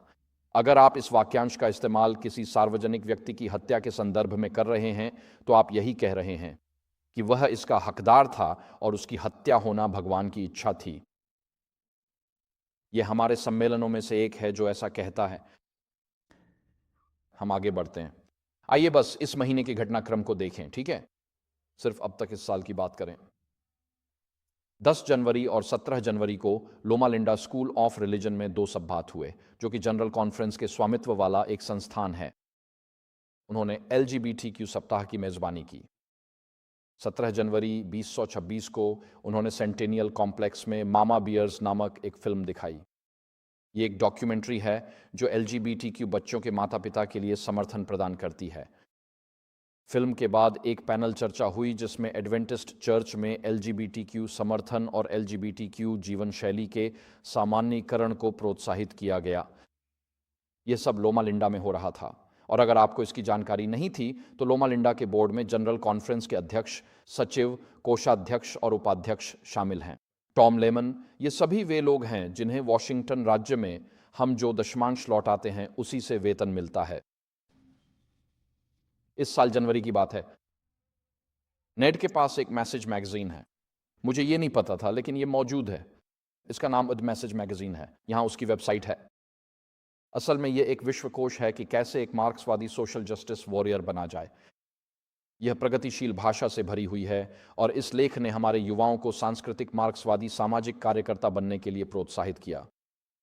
तो यह लेख मोर्दकै मैंडेट के बारे में है, जिसमें कहा गया है, अनुपालन से ऊपर अंतरात्मा। मूल रूप से यह कह रहा है कि आपको उठ खड़ा होना है और ऐसी तथा अवैध प्रवासियों की निर्वासन नीति के खिलाफ विद्रोह करना है। यह वही है जो इस अनुच्छेद में लिखा है। तो मेरे पास यह यहाँ नहीं है, लेकिन खैर आप इसे खुद देख सकते हैं। यहाँ लेखक है मैसेज मैगजीन 26 जनवरी। वह लेख किसी ऐसे व्यक्ति द्वारा लिखा गया है जिसे दशमांश से भुगतान किया जाता है और जिसे नॉर्थ अमेरिकन डिवीजन द्वारा भुगतान किया जाता है। मूल रूप से हमारे युवाओं को सांस्कृतिक मार्क्सवादी दृष्टिकोण के साथ सोशल जस्टिस वॉरियर बनने के लिए प्रोत्साहित किया जा रहा है। इस साल फरवरी में पैसिफिक यूनियन रिकॉर्डर ने एक लेख प्रकाशित किया जिसका शीर्षक था विज्ञान और धर्म ग्रंथों के माध्यम से परमेश्वर का सम्मान करना, जिसका मुख्य तर्क यह था कि डार्विनवाद वास्तव में परमेश्वर का सम्मान करता है और इसका कभी विरोध नहीं किया जाना चाहिए। अब यह स्वीकार करना होगा कि पैसिफिक यूनियन ने कुछ हफ्तों बाद उस लेख को वापस ले लिया, यह स्पष्ट करते हुए कि वह लेख उनके विचारों को नहीं दर्शाता। लेकिन तथ्य यह है कि उन्होंने थीइस्टिक इवोल्यूशन के पक्ष में वह लेख प्रकाशित किया था। और एक बार जब आप थीइस्टिक इवोल्यूशन को स्वीकार कर लेते हैं तो आप पूरे उद्धार की योजना का ही इनकार कर देते हैं। और ऐसा क्यों है? क्योंकि अगर आप मानते हैं कि जीवन मृत्यु का चक्र चलता रहा है तो आदम और हव्वा के आने से लाखों साल पहले, यानी अदन के पतन से पहले भी जीवन और मृत्यु होती रही थी। और बाइबल कहती है कि पाप की मजदूरी मृत्यु है। लेकिन अगर आप मानते हैं कि पतन से बहुत पहले ही मृत्यु थी तो पाप की मजदूरी मृत्यु नहीं है। और अगर पाप की मजदूरी मृत्यु नहीं है तो आपको पाप से बचाने के लिए किसी उद्धारकर्ता की आवश्यकता नहीं है। इसका मतलब है कि आप यीशु मसीह, परमेश्वर के मसीहा की आवश्यकता को ही निरस्त कर देते हैं। तो एक झटके में आपने उद्धार की योजना की आवश्यकता को ही समाप्त कर दिया। तो यही इस साल अप्रैल में पैसिफिक यूनियन रिपोर्ट में रिकॉर्डर में हुआ था। अप्रैल 2026 में स्पेक्ट्रम ने एक लेख प्रकाशित किया जिसका शीर्षक था an quiet witness and prodigious career on अग्रणी समलैंगिक एडवेंटिस्ट पादरी ली फ्लिंट। जब उन्होंने 20 साल पहले खुद को समलैंगिक घोषित किया तो उन्हें पादरी के पद से हटा दिया गया था। लेकिन पिछले 20 वर्षों से, जिसे वे समलैंगिक विवाह कहते हैं, जुलाई 2000 से वे दक्षिणी कैलिफोर्निया के एक चर्च में स्थानीय पादरी रहे हैं। मुझे लगता है कि वह ग्लेंडेल एडवेंटिस्ट चर्च था। इस लेख में उन्हें एडवेंटिस्ट चर्च के भीतर समलैंगिक अधिकारों के लिए एक अग्रणी के रूप में चित्रित किया गया है। और जो बात विशेष रूप से उल्लेखनीय है, उन्हें कभी भी किसी भी एडवेंटिस्ट मंच से प्रतिबंधित नहीं किया गया। उन्हें एडवेंटिस्ट मंच पर समलैंगिक विवाह में 20 वर्षों तक सेवा करने की अनुमति दी गई थी। शायद इनमें से कुछ बातें, मुझे नहीं पता कि आप इन सब चीज़ों से अवगत हैं या नहीं, लेकिन यही सब हो रहा है। इस साल जून में एलए सियरा यूनिवर्सिटी ने एलजीबीटी वर्ग 2026 के लिए अपना लैवेंडर ग्रेजुएशन आयोजित किया। स्नातक उद्धरण, लचीलापन और प्रतिरोध अंत उद्धरण का जश्न मनाएंगे। संभवतः इसका अर्थ है परमेश्वर के वचन का प्रतिरोध। यहां ला सेरा में एक चर्चा हो रही है। यह श्वेतता पर एक चर्चा है। क्या श्वेतता का धर्म प्रामाणिक ईसाई समुदाय के लिए एक बाधा है? वे जो कुछ भी बात कर रहे हैं वह है क्रिटिकल रेस थ्योरी। अगर आप क्रिटिकल रेस थ्योरी से परिचित नहीं हैं तो इसे हार्वर्ड के पहले अफ्रीकी अमेरिकी स्थायी कानून प्रोफेसर डेरेक बेल द्वारा विकसित किया गया था। और क्रिटिकल रेस थ्योरी के कई पहलू हैं, जिनमें से एक दुनिया को उत्पीड़कों और उत्पीड़ितों में बांटता है, जो कि सांस्कृतिक मार्क्सवादी दृष्टिकोण है। आपके पास इंटरसेक्शनैलिटी की अवधारणा है, जिससे आप अस्तित्व के कई स्तरों पर उत्पीड़ित होते हैं। तो अगर आप उदाहरण के लिए काले, महिला, समलैंगिक और विकलांग हैं तो समाज में आपके खिलाफ 4 आधारों पर भेदभाव किया जाता है। यही इंटरसेक्शनैलिटी है। लेकिन प्रोफेसर डेरेक बेल के लिए क्रिटिकल रेस थ्योरी में उनका अनूठा योगदान था, जिसे इंटरेस्ट कन्वर्जेंस हाइपोथेसिस कहा जाता है। और इंटरेस्ट कन्वर्जेंस हाइपोथेसिस ये कहता है, संक्षेप में उन्होंने कहा कि श्वेत लोग स्वाभाविक रूप से ऐसे होते हैं कि यदि कोई श्वेत उदारवादी अश्वेतों की स्थिति सुधारने हेतु कुछ करे भी तो वह उनके लाभ के लिए कार्य नहीं कर रहा होता। वे केवल श्वेत वर्चस्व और अश्वेतों की अधीनता बनाए रखने के लिए कार्य कर रहे होते हैं। तो इंटरेस्ट कन्वर्जेंस हाइपोथेसिस के अनुसार इसका मतलब है कि अश्वेत समुदाय के हित और एक श्वेत वर्चस्ववादी के हित, चाहे वह उदारवादी ही क्यों ना हो, श्वेत वर्चस्ववादी कभी भी अफ्रीकी अमेरिकी भाइयों और बहनों के पक्ष में कार्य नहीं करता। वे श्वेत वर्चस्व को बनाए रखने के लिए ही कार्य कर रहे होते हैं, जैसा कि आपने देखा। इसका अर्थ यह है कि श्वेत लोग स्वाभाविक रूप से बुरे हैं और हमेशा बुरे ही रहेंगे। और यही कारण है कि आजकल कॉलेज परिसरों में अलगाव की सोच देखने को मिलती है, क्योंकि श्वेत लोग स्वाभाविक रूप से बुरे हैं और केवल अश्वेत लोगों को नुकसान ही पहुंचा सकते हैं। और अश्वेत छात्रों की रक्षा के लिए आपको उन्हें अलग करना होगा और श्वेत लेखकों, श्वेत छात्रों, श्वेत प्रोफेसरों के बुरे प्रभाव से उनकी रक्षा करनी होगी। अगर इससे आपको असहज महसूस हो रहा है तो मैं बस आपको यहां सच बता रहा हूं, ठीक है? इस तरह की विचारधारा का तार्किक निष्कर्ष केवल अलगाव नहीं है, बल्कि उन्मूलन है। समस्या वाली नस्ल का उन्मूलन, जो कि नरसंहार है। यही इसका तार्किक निष्कर्ष है। ला सियरा यूनिवर्सिटी श्वेतता के धर्म के बारे में बात कर रही है। वे एडवेंटिस्ट चर्च में क्रिटिकल रेस थ्योरी के अनुप्रयोग पर चर्चा कर रहे हैं। फिर से ये एक शैतानी विचारधारा है जो केवल सामाजिक विघटन और घृणा की ओर ले जाती है। यहां आपके सामने है ला सियरा 6 जून लैवेंडर ग्रेजुएशन। उन्होंने फुलट्रम पर तस्वीरें पोस्ट की। यह एडवेंटिस्ट चैपल है। ला सिएरा की एडवेंटिस्ट यूनिवर्सिटी, बस 2 हफ्ते पहले। और यहाँ आपके सामने है राष्ट्रपति क्रिस डॉन आर्थर, जो स्नातकों के साथ वहाँ इंद्रधनुषी झंडे के साथ जश्न मना रहे हैं। ला सिएरा यूनिवर्सिटी के उस चैपल में, एक ऐसा चैपल जिसे वर्षों से वफादार सदस्यों की भेंट से बनाया गया है। फिर स्नातकों द्वारा एक जश्न मनाया गया। ये महिला ला सिएरा में एक महिला पादरी हैं, महिलाओं के अभिषेक अभियान का हिस्सा।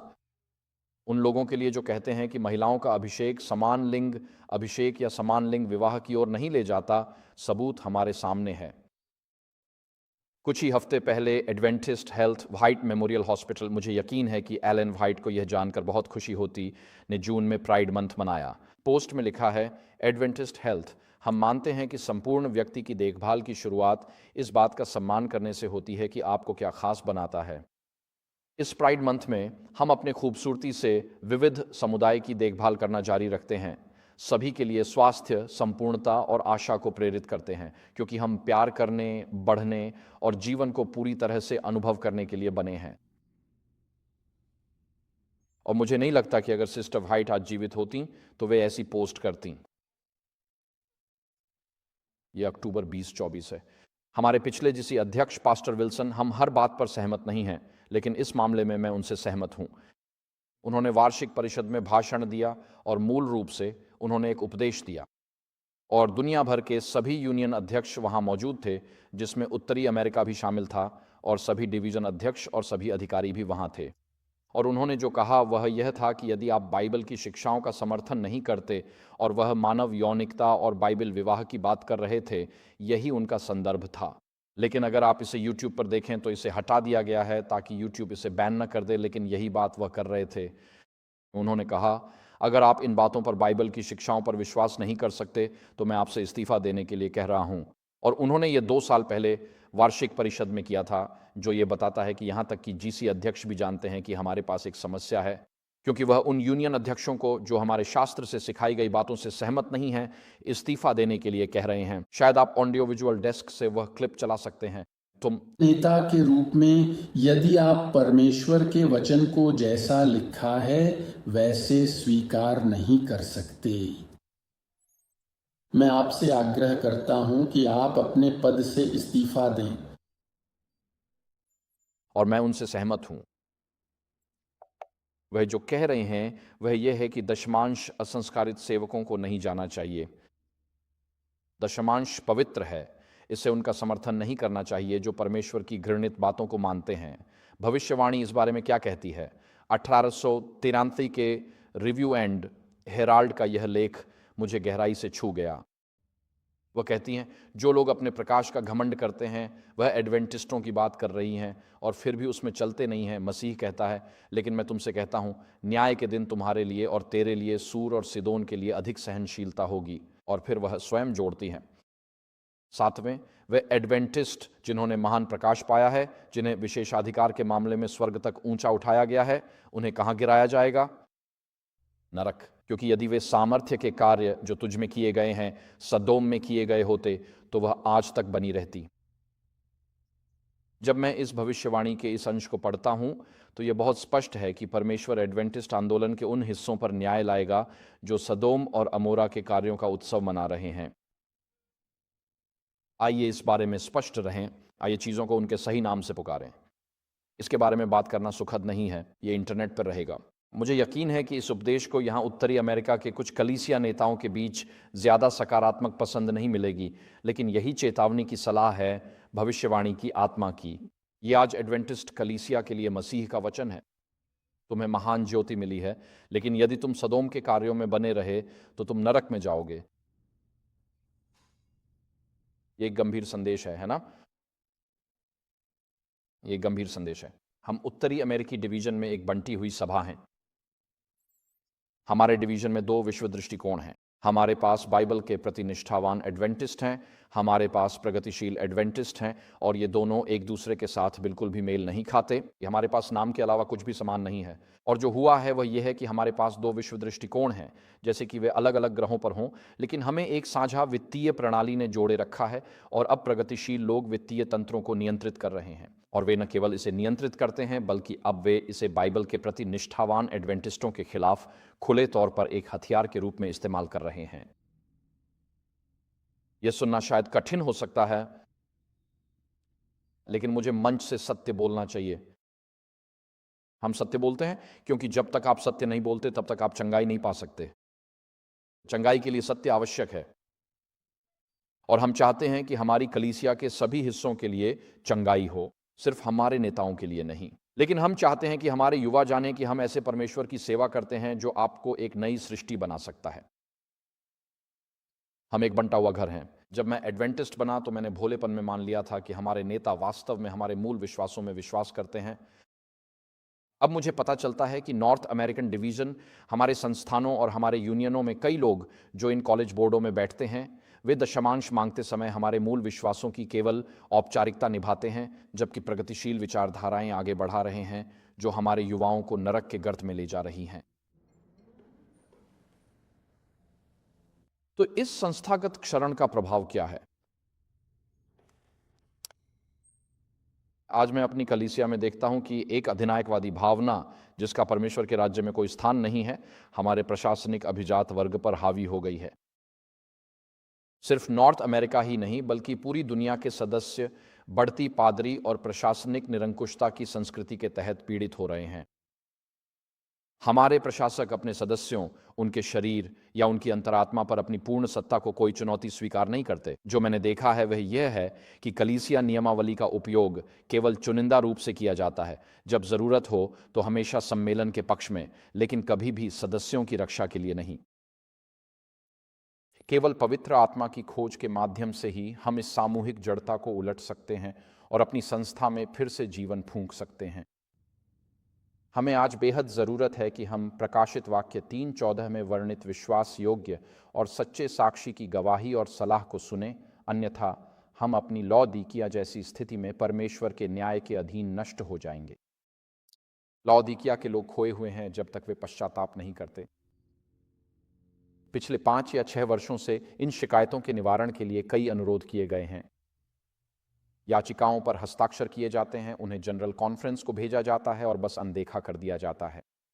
उन्हें तो स्वीकार भी नहीं किया जाता। प्रचारकों पर प्रतिबंध लगा दिया जाता है। हमारे देश के कुछ हिस्सों में बाइबल के प्रति निष्ठावान पादरियों को निकाला जा रहा है या निकाला जा चुका है, या उन्हें प्रचार करने से प्रतिबंधित कर दिया गया है। यहाँ इस कमरे में भी एक व्यक्ति है, मैं नहीं, जो इस सब से गुजर चुका है। जीसी प्रतिनिधियों को मंच से हटा दिया गया है इस डर से कि वे जीसी सत्रों में असहज सवाल उठा सकते हैं। वे मंडलियाओं जो जीसी की झूठी कथाओं के बजाय सत्य का प्रचार करती हैं, कोविड और वोकिज्म के खिलाफ खड़ी मंडलियाओं जैसे कि विलेज को कुचला जा रहा है। निष्ठावान सदस्यों को सांप्रदायिक मीडिया में बदनाम किया जा रहा है। जो लोग टीकाकरण नहीं करवाते थे, उनकी तुलना 2022 की समीक्षा में अफगानिस्तान में पोलियो सहायता कार्यकर्ताओं की हत्या करने वाले जिहादियों से की गई थी। वर्तमान सत्य का प्रचार करने वाले प्रचारकों पर प्रतिबंध लगाया जाता है, उन्हें बदनाम किया जाता है और उनकी छवि खराब की जाती है। कभी कभी उन्हें सार्वजनिक रूप से प्रतिबंधित कर दिया जाता है। लेकिन आम तौर पर एक नरम परिषद संस्कृति का माहौल है, जहां पादरियों से कहा जाता है कि अगर आपने अपने चर्च में इस प्रचारक को बुलाया तो आपको प्रतिबंधित या बर्खास्त कर दिया जाएगा। तो हमें एक चर्च के रूप में क्या चाहिए? हमें पवित्र आत्मा का बपतिस्मा चाहिए। हमें प्रकाशित वाक्य 3:14 के सच्चे और विश्वास योग्य साक्षी की सच्ची सलाह को सुनना चाहिए। लौदीकिया युग की कलीसिया खोई हुई है जब तक कि वह यीशु मसीह की आवाज़ नहीं सुनती और पश्चाताप नहीं करती। उस दुष्टता के कारण जिसने उसे बहुत अधिक भौतिक संपत्ति इकट्ठा करने के लिए प्रेरित किया, लेकिन उसे आत्मिक रूप से दरिद्र छोड़ दिया है। सुधार वास्तव में कैसा दिखता है?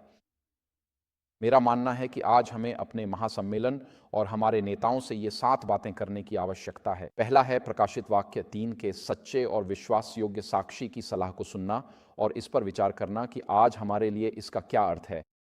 इसका अर्थ है कि महासभा को संयुक्त राष्ट्र के साथ अपनी साझेदारी से हट जाना चाहिए, जो कि हमारे वर्तमान बुरे हालात और बुरे फलों का मुख्य स्रोत है। हम संयुक्त राष्ट्र और मसीह विरोधी के साथ एकता में हैं।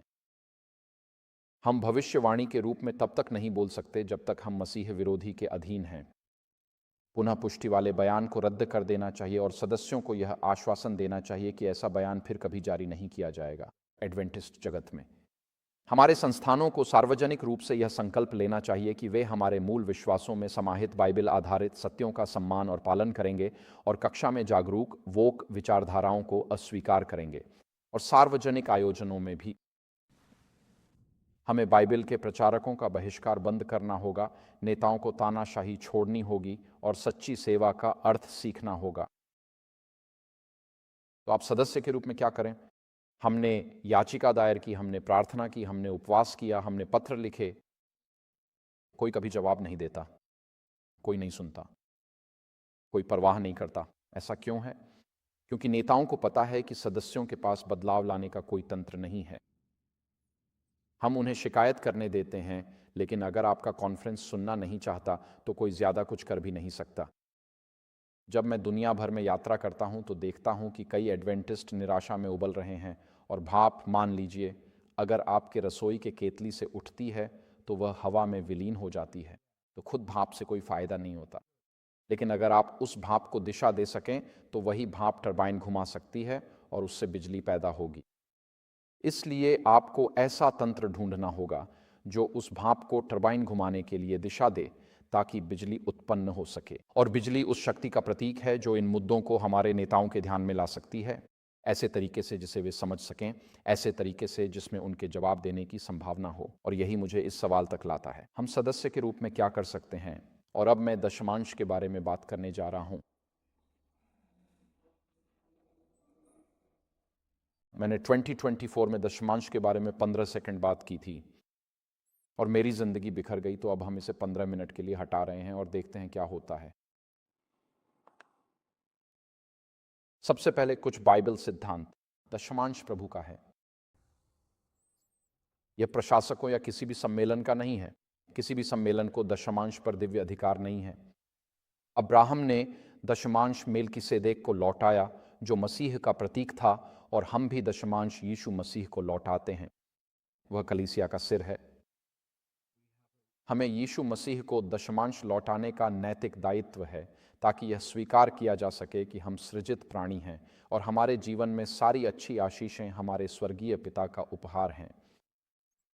इसलिए मैं मानता हूं और मैंने अपने पूरे जीवन में दशमांश देने की प्रथा का पालन किया है। मेरी पत्नी और मैंने अपने पूरे जीवन में दशमांश दिया है। हम सकल आय पर दशमांश देते हैं।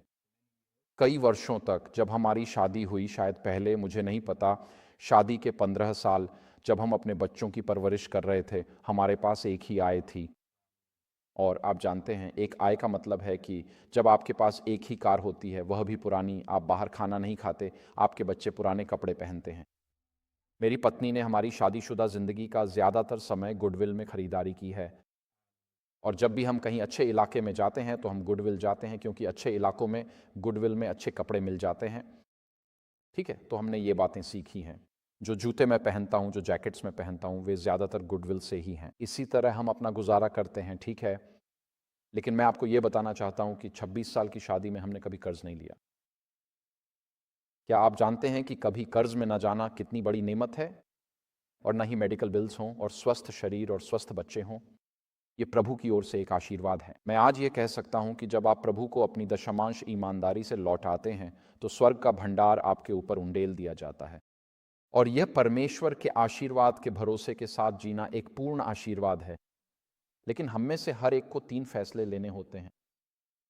पहला यह है, आप अपनी दशमांश राशि डॉलर के रूप में नियमित लाइनों में लौटा सकते हैं, जैसा कि हम भविष्यवाणी की आत्मा में पढ़ते हैं, अपने स्थानीय सम्मेलन के रूप में।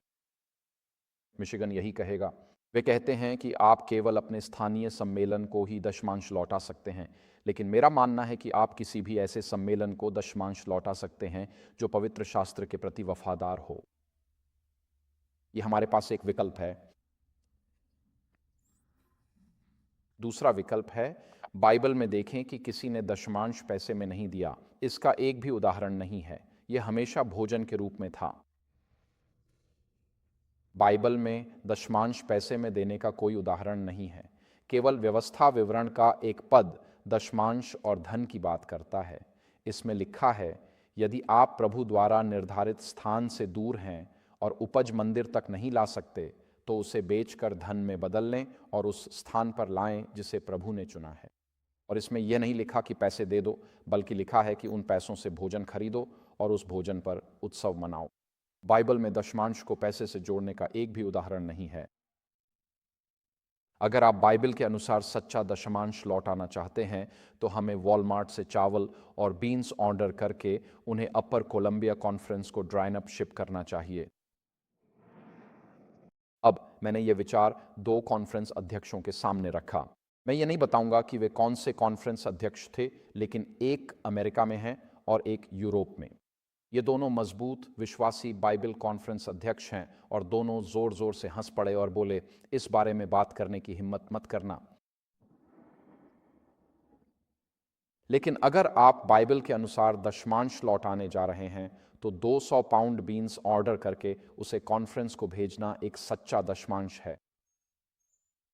और अमेरिका में अगर आप इन काइंड योगदान देते हैं तो वह अभी भी टैक्स में छूट योग्य होता है। आपको बस कॉन्फ्रेंस या अपनी स्थानीय चर्च से एक पत्र चाहिए जिसमें लिखा हो कि उसने 200 पाउंड बीन्स दिए हैं, और फिर आप उस पत्र को, जो इन काइंड योगदान की रसीद है, बिल के साथ संलग्न कर दें और वह टैक्स में छूट योग्य है, ठीक वैसे ही जैसे आपकी पैसों की टैक्स छूट वाली रसीद होती है। मुझे उम्मीद है कि आप सभी इस बात से अवगत हैं। मैं सच कह रहा हूं, ये बहुत गंभीर बात है, ये कोई मजाक की बात नहीं है। कॉन्फ्रेंस को चावल, बीन्स, डिब्बाबंद सब्जियां और जैतून का तेल देना अभी भी टैक्स में छूट योग्य है। अब मैं यहां खुद से आगे बढ़ रहा हूं। क्या परमेश्वर मुझे उन लोगों की अविश्वासिताओं के लिए जिम्मेदार ठहराता है जो उस वित्तीय दशमांश का उपयोग करते हैं जो मैं लौटाता हूं? इसका उत्तर है हां। यह वाक्यांश भविष्यवाणी की आत्मा में 2 बार आता है। यहां डरावनी विपत्तियां हैं उन लोगों के लिए जो सत्य का प्रचार तो करते हैं लेकिन उससे पवित्र नहीं होते, और उनके लिए भी जो असंयमी लोगों को स्वीकारने और बनाए रखने के लिए सहमत होते हैं ताकि वे उन्हें वचन और सिद्धांत में सेवा दे सकें। तो यदि आप असंयमी सुसमाचार सेवकों को स्वीकारने या बनाए रखने के लिए सहमत होते हैं तो परमेश्वर ने आपके लिए डरावनी विपत्तियां रखी हैं। यह ऐसा मामला नहीं है कि आप बस सौंप दें और भरोसा कर लें। यह ऐसा मामला नहीं है कि आप बस सौंप दें और आपका काम पूरा हो गया। स्पष्ट रूप से भविष्यवाणी की आत्मा में हमारे पास आज यह सब करने का समय नहीं है, लेकिन पास्टर ऑल फ्लेचर के पास इस विषय पर भविष्यवाणी की आत्मा से 3 या 4 पृष्ठों का एक शानदार संग्रह है। हमें प्रार्थना के साथ विचार करना चाहिए कि हम अपना दशमांश किसे लौटाएं, अपना दशमांश कहाँ भेजें, और हमें दशमांश नहीं लौटाना चाहिए। ऐसी संस्थाओं या सम्मेलनों को जो असंयमी सेवकों को बनाए रखते हैं या उनका समर्थन करते हैं, अगर आप NAD के किसी ऐसे सम्मेलन प्रणाली को अपना दशमांश लौटाते हैं जो इस तरह की नैतिक गंदगी को बढ़ावा दे रही है, तो आज आपके लिए भयानक विपत्तियां हैं। इस संसार से मित्रता करना परमेश्वर से शत्रुता है, याकूब 4:4। यदि आप उस चीज का पक्ष लेते हैं जिसे परमेश्वर ने घृणित बताया है तो आप उनके शत्रु बन जाते हैं। इसलिए किसी ऐसी प्रणाली को आंख बंद करके दशमांश न लौटाए जो हर महीने हमारे सामने घृणित चीजों को बनाए रखती है और मूल रूप से बाइबल के प्रति निष्ठावान एडवेंटिस्टों के चेहरे पर थूक रही है। मुझे शांत हो जाना चाहिए, है ना? ठीक। तो दूसरा विकल्प यह है कि दशमांश किसी स्थानीय सम्मेलन या किसी ऐसे सम्मेलन को लौटाए जो शास्त्र के प्रति निष्ठावान है, जैसा कि बाइबल के समय में होता था, भोजन के रूप में। अमेजन, वॉलमार्ट या किसी होल फूड्स पर जाए और अपने बीन्स को सम्मेलन कार्यालय में ड्रॉप शिप कर दें। अब इसका फायदा यह है कि क्या पिछले 5 वर्षों में खाने पीने की चीजों के दाम बढ़े हैं? ठीक है, तो अगर आप सम्मेलन को $1 देते हैं तो बैंक में उसकी कीमत हर साल 5% घट रही है। अगर आप उन्हें बीन्स की कीमत देते हैं तो वे एक ऐसी संपत्ति पा रहे हैं जिसकी कीमत हर साल 5% बढ़ रही है। आप उनके लिए भलाई कर रहे हैं, आप अपने दान को महंगाई से सुरक्षित कर रहे हैं। अमेरिका में अगर आप चर्च को खाना दान करते हैं तो कोषाध्यक्ष से 100 पाउंड बीन्स जैसी सामग्री का पत्र ले सकते हैं। उस पत्र को खरीद की रसीद के साथ लगाकर आप अपने सालाना टैक्स रिटर्न में छूट पा सकते हैं। यह एक बेहतरीन विचार है। इसे एक पवित्र तरीके से नागरिक अवज्ञा कहा जाता है। लेकिन मैं आपको गारंटी दे सकता हूं, जब महंगाई अभी 4% पर चल रही है, अगर इस सम्मेलन के 5% सदस्य इस तरीके को अपनाते हैं तो सम्मेलन को 10% की वास्तविक कमी का सामना करना पड़ेगा। साल के अंत तक खरीदने की क्षमता के हिसाब से वे बहुत ध्यान से देखेंगे कि क्या हो रहा है, और आप कह सकते हैं खैर मेरा स्थानीय सम्मेलन इसमें शामिल नहीं है। मैं कहूंगा ओह हाँ, ये शामिल है, हर सम्मेलन इसमें शामिल है, क्योंकि हर सम्मेलन अध्यक्ष एनएडी कार्यकारी समिति में बैठता है और हर सम्मेलन अध्यक्ष बोल सकता है, लेकिन वे बोल नहीं रहे हैं और वे यूनियन डिवीजन प्रशासकों को बदल सकते हैं और वे उन यूनियन प्रशासकों को भी बदल सकते हैं जो हमारे संस्थानों में इस नैतिक कचरे को बहने दे रहे हैं। और हमारे सम्मेलन नेता जिम्मेदारी नहीं निभा रहे हैं। क्यों? क्योंकि सांस्कृतिक प्रवाह के खिलाफ जाने के लिए साहस चाहिए और वे ये नहीं कर रहे हैं। वे चुपचाप बैठना और अंदर ही अंदर शिकायत करना पसंद करते हैं। लेकिन कोई भी खड़ा होकर वोकिज्म को अस्वीकार करना नहीं चाहता, क्योंकि तब आपको अलग थलग कर दिया जाता है और आप उस संरचना के भीतर नैतिक या सामाजिक रूप से अस्पृश्य बन जाते हैं और चर्च में आपका करियर खत्म हो जाता है। अगर आप इन नास्तिक विचारधाराओं के खिलाफ खड़े होते हैं तो हमारे सम्मेलन अधिकारी अपना काम नहीं कर रहे हैं। आपके लिए तीसरा विकल्प यह है, 10वां हिस्सा किसी ऐसी जगह लौट आए जो असामान्य पंक्तियों में हो, ताकि एक बाइबल निष्ठ सुसमाचार कार्यकर्ता का समर्थन किया जा सके। यही है कोई ऐसा व्यक्ति जो सम्मेलन का कर्मचारी नहीं है लेकिन सुसमाचार का एक निष्ठावान सेवक है। सेवक का अर्थ बाइबल कार्यकर्ता, सुसमाचार प्रचारक या चर्च संस्थापक हो सकता है। ये आपके चर्च के वे प्राचीन भी हो सकते हैं जो वचन की सेवा में परिश्रम करते हैं। आप अपने स्थानीय चर्च के प्राचीनों को भी दशांश दे सकते हैं। यह एक स्वतंत्र एडवेंटिस्ट मंत्रालय होगा जो पवित्र शास्त्र के प्रति निष्ठावान है और उस विश्वास के लिए संघर्ष करता है जो हमें दिया गया था, जैसा कि हमने अपने पवित्र शास्त्र पाठ यहूदा पद 3 में पढ़ा। इसका एक उदाहरण पवित्र शास्त्र में है।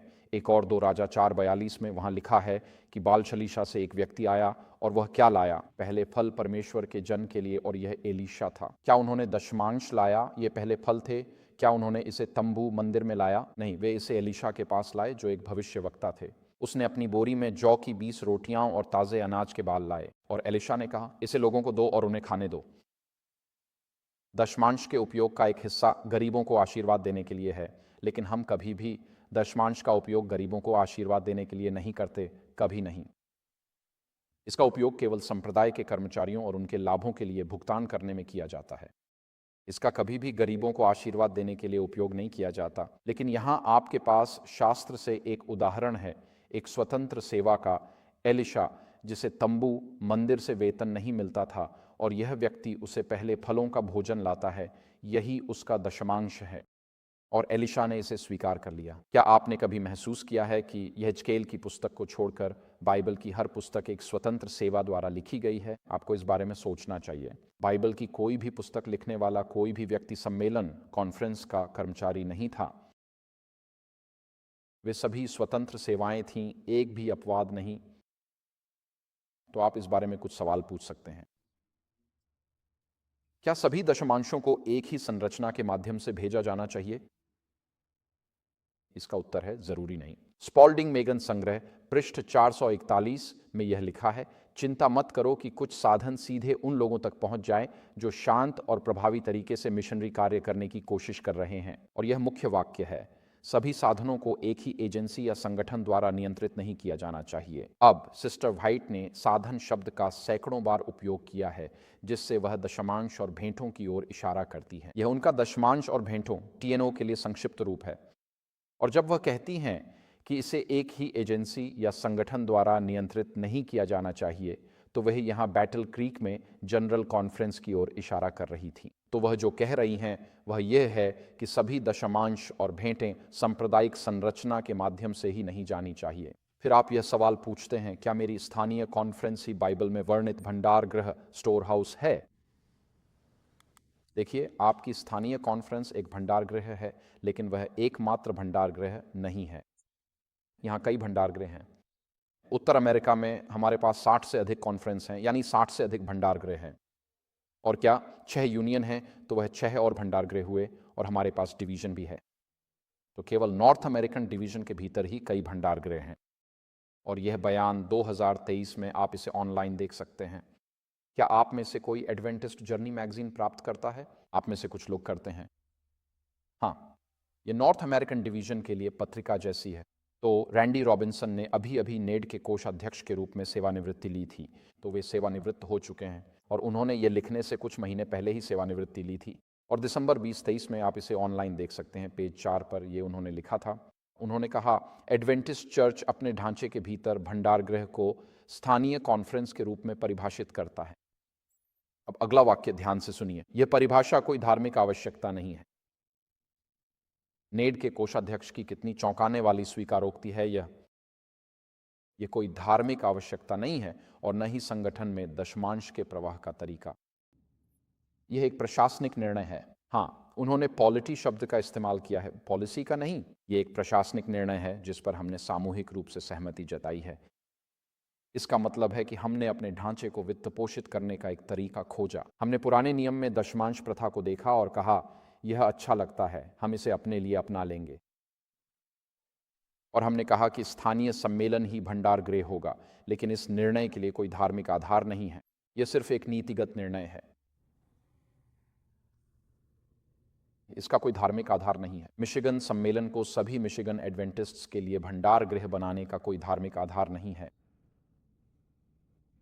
अब यह ऐसी बात है जिसे शायद वे प्रकाशित नहीं करना चाहते थे, लेकिन यह बाहर आ चुकी है और इंटरनेट पर उपलब्ध है, और आपको इसे डाउनलोड कर लेना चाहिए जब तक यह वहाँ है। क्या हमारी बुनियादी आस्था प्रबंधन स्टुअर्डशिप के बारे में यह सिखाती है कि हमें अपना दशमांश स्थानीय सम्मेलन को ही लौटाना चाहिए? इसका उत्तर वास्तव में नहीं है। जो बुनियादी आस्था है उसमें दशमांश पर केवल एक वाक्य है, प्रबंधन स्टुअर्डशिप पर बुनियादी आस्था में दशमांश से संबंधित केवल एक वाक्य है, और वह यह कहता है, इसमें लिखा है, हम परमेश्वर के स्वामित्व को उसकी प्रति और अपने साथी मनुष्यों के प्रति विश्वास योग्य सेवा द्वारा स्वीकार करते हैं, और उसके सुसमाचार के प्रचार तथा उसकी कलीसिया के समर्थन और विकास के लिए दशमांश लौटाकर और भेंट देकर। अब क्या इसमें लिखा है कि हम बाइबल से यह मानते हैं कि दशमांश स्थानीय सम्मेलन को ही जाना चाहिए? हाँ या नहीं? नहीं।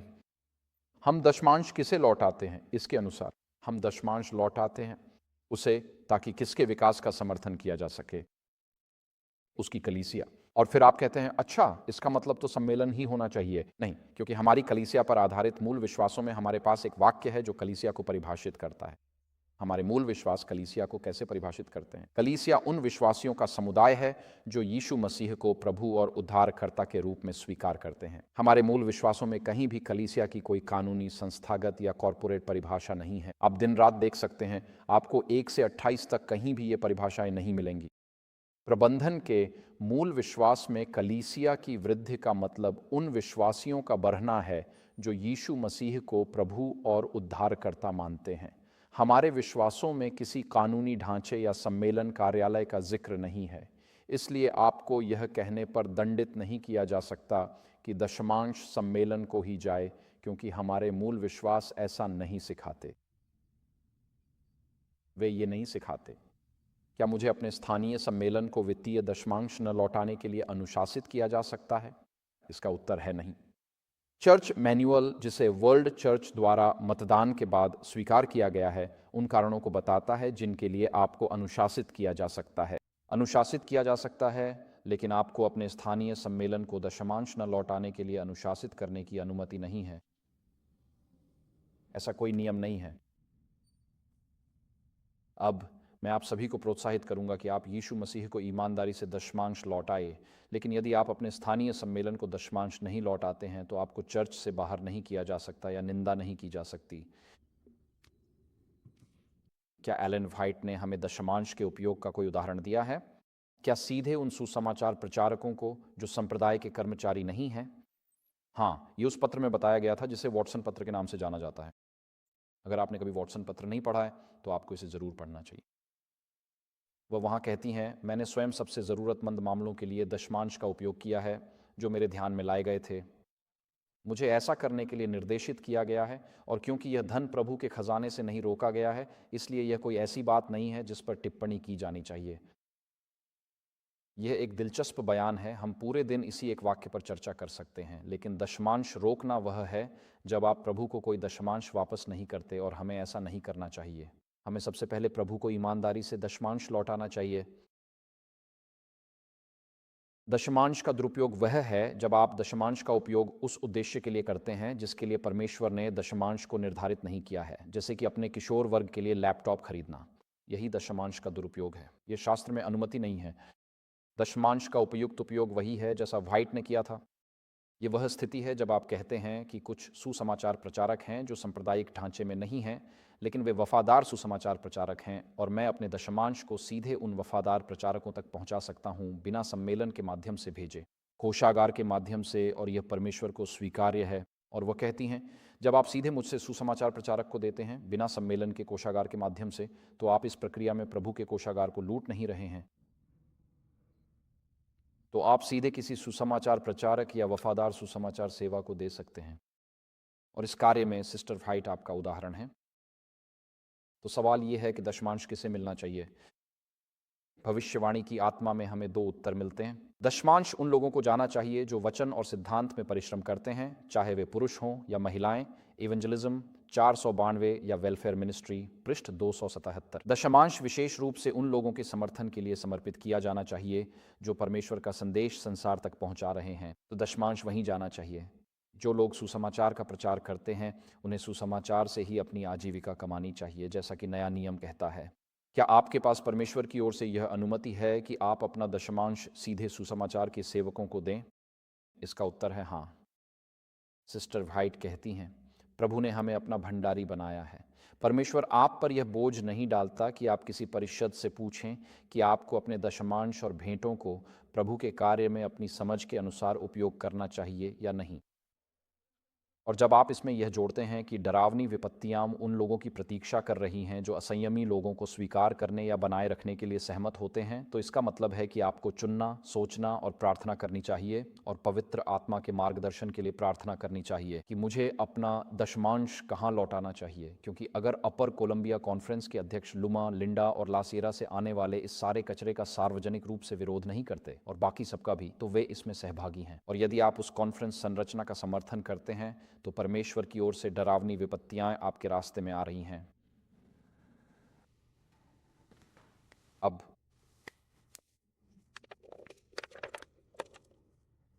अंतिम सवाल, क्या परमेश्वर मुझे उन लोगों की धर्म त्यागी गतिविधियों के लिए जिम्मेदार ठहराते हैं जो मेरे दशमांश का उपयोग करते हैं? हाँ, हम जिम्मेदार हैं। हम पहले ही इस पर चर्चा कर चुके हैं। इस विषय पर एक शानदार किताब है, दशमांश और भेंट, स्टैंडिश और स्टैंडिश द्वारा विवेक का अपमान। यह पुस्तकालय इस बुधवार को ऑनलाइन हो गया है। अब इसे standishlibrary.org पर पा सकते हैं। किताब या पीडीएफ लें, मैं इसे PRHने को कहूँगा।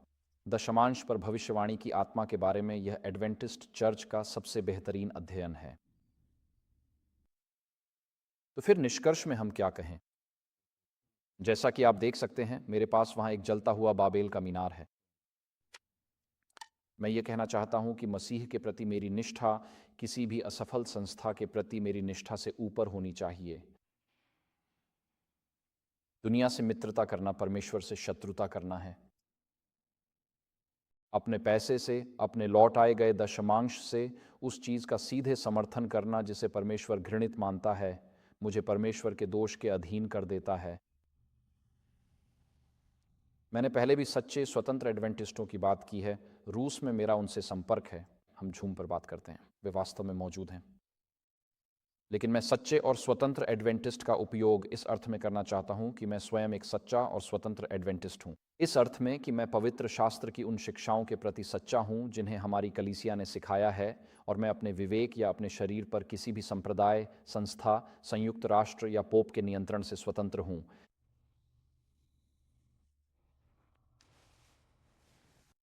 मुझे यहाँ सावधानी से बोलना होगा। अगर मुझे अब तक सावधानी से नहीं बोलना चाहिए था, तो अब मुझे ज़रूर सावधानी से बोलना है। अफ्रीकी विरासत वाले एक प्रमुख प्रचारक ने कुछ समय पहले मुझसे संपर्क किया और मेरी विवेक की स्वतंत्रता पर मेरी स्थिति के लिए मुझे फटकारना चाहा। और मैंने कहा, भाई क्या आप मुझसे सहमत होंगे कि ट्रांस अटलांटिक दास व्यापार, जिसमें लाखों लोगों को पश्चिम और दक्षिण अफ्रीका से अटलांटिक पार कर दक्षिण अमेरिका, उत्तर अमेरिका लाया गया था, क्या आप मुझसे सहमत होंगे?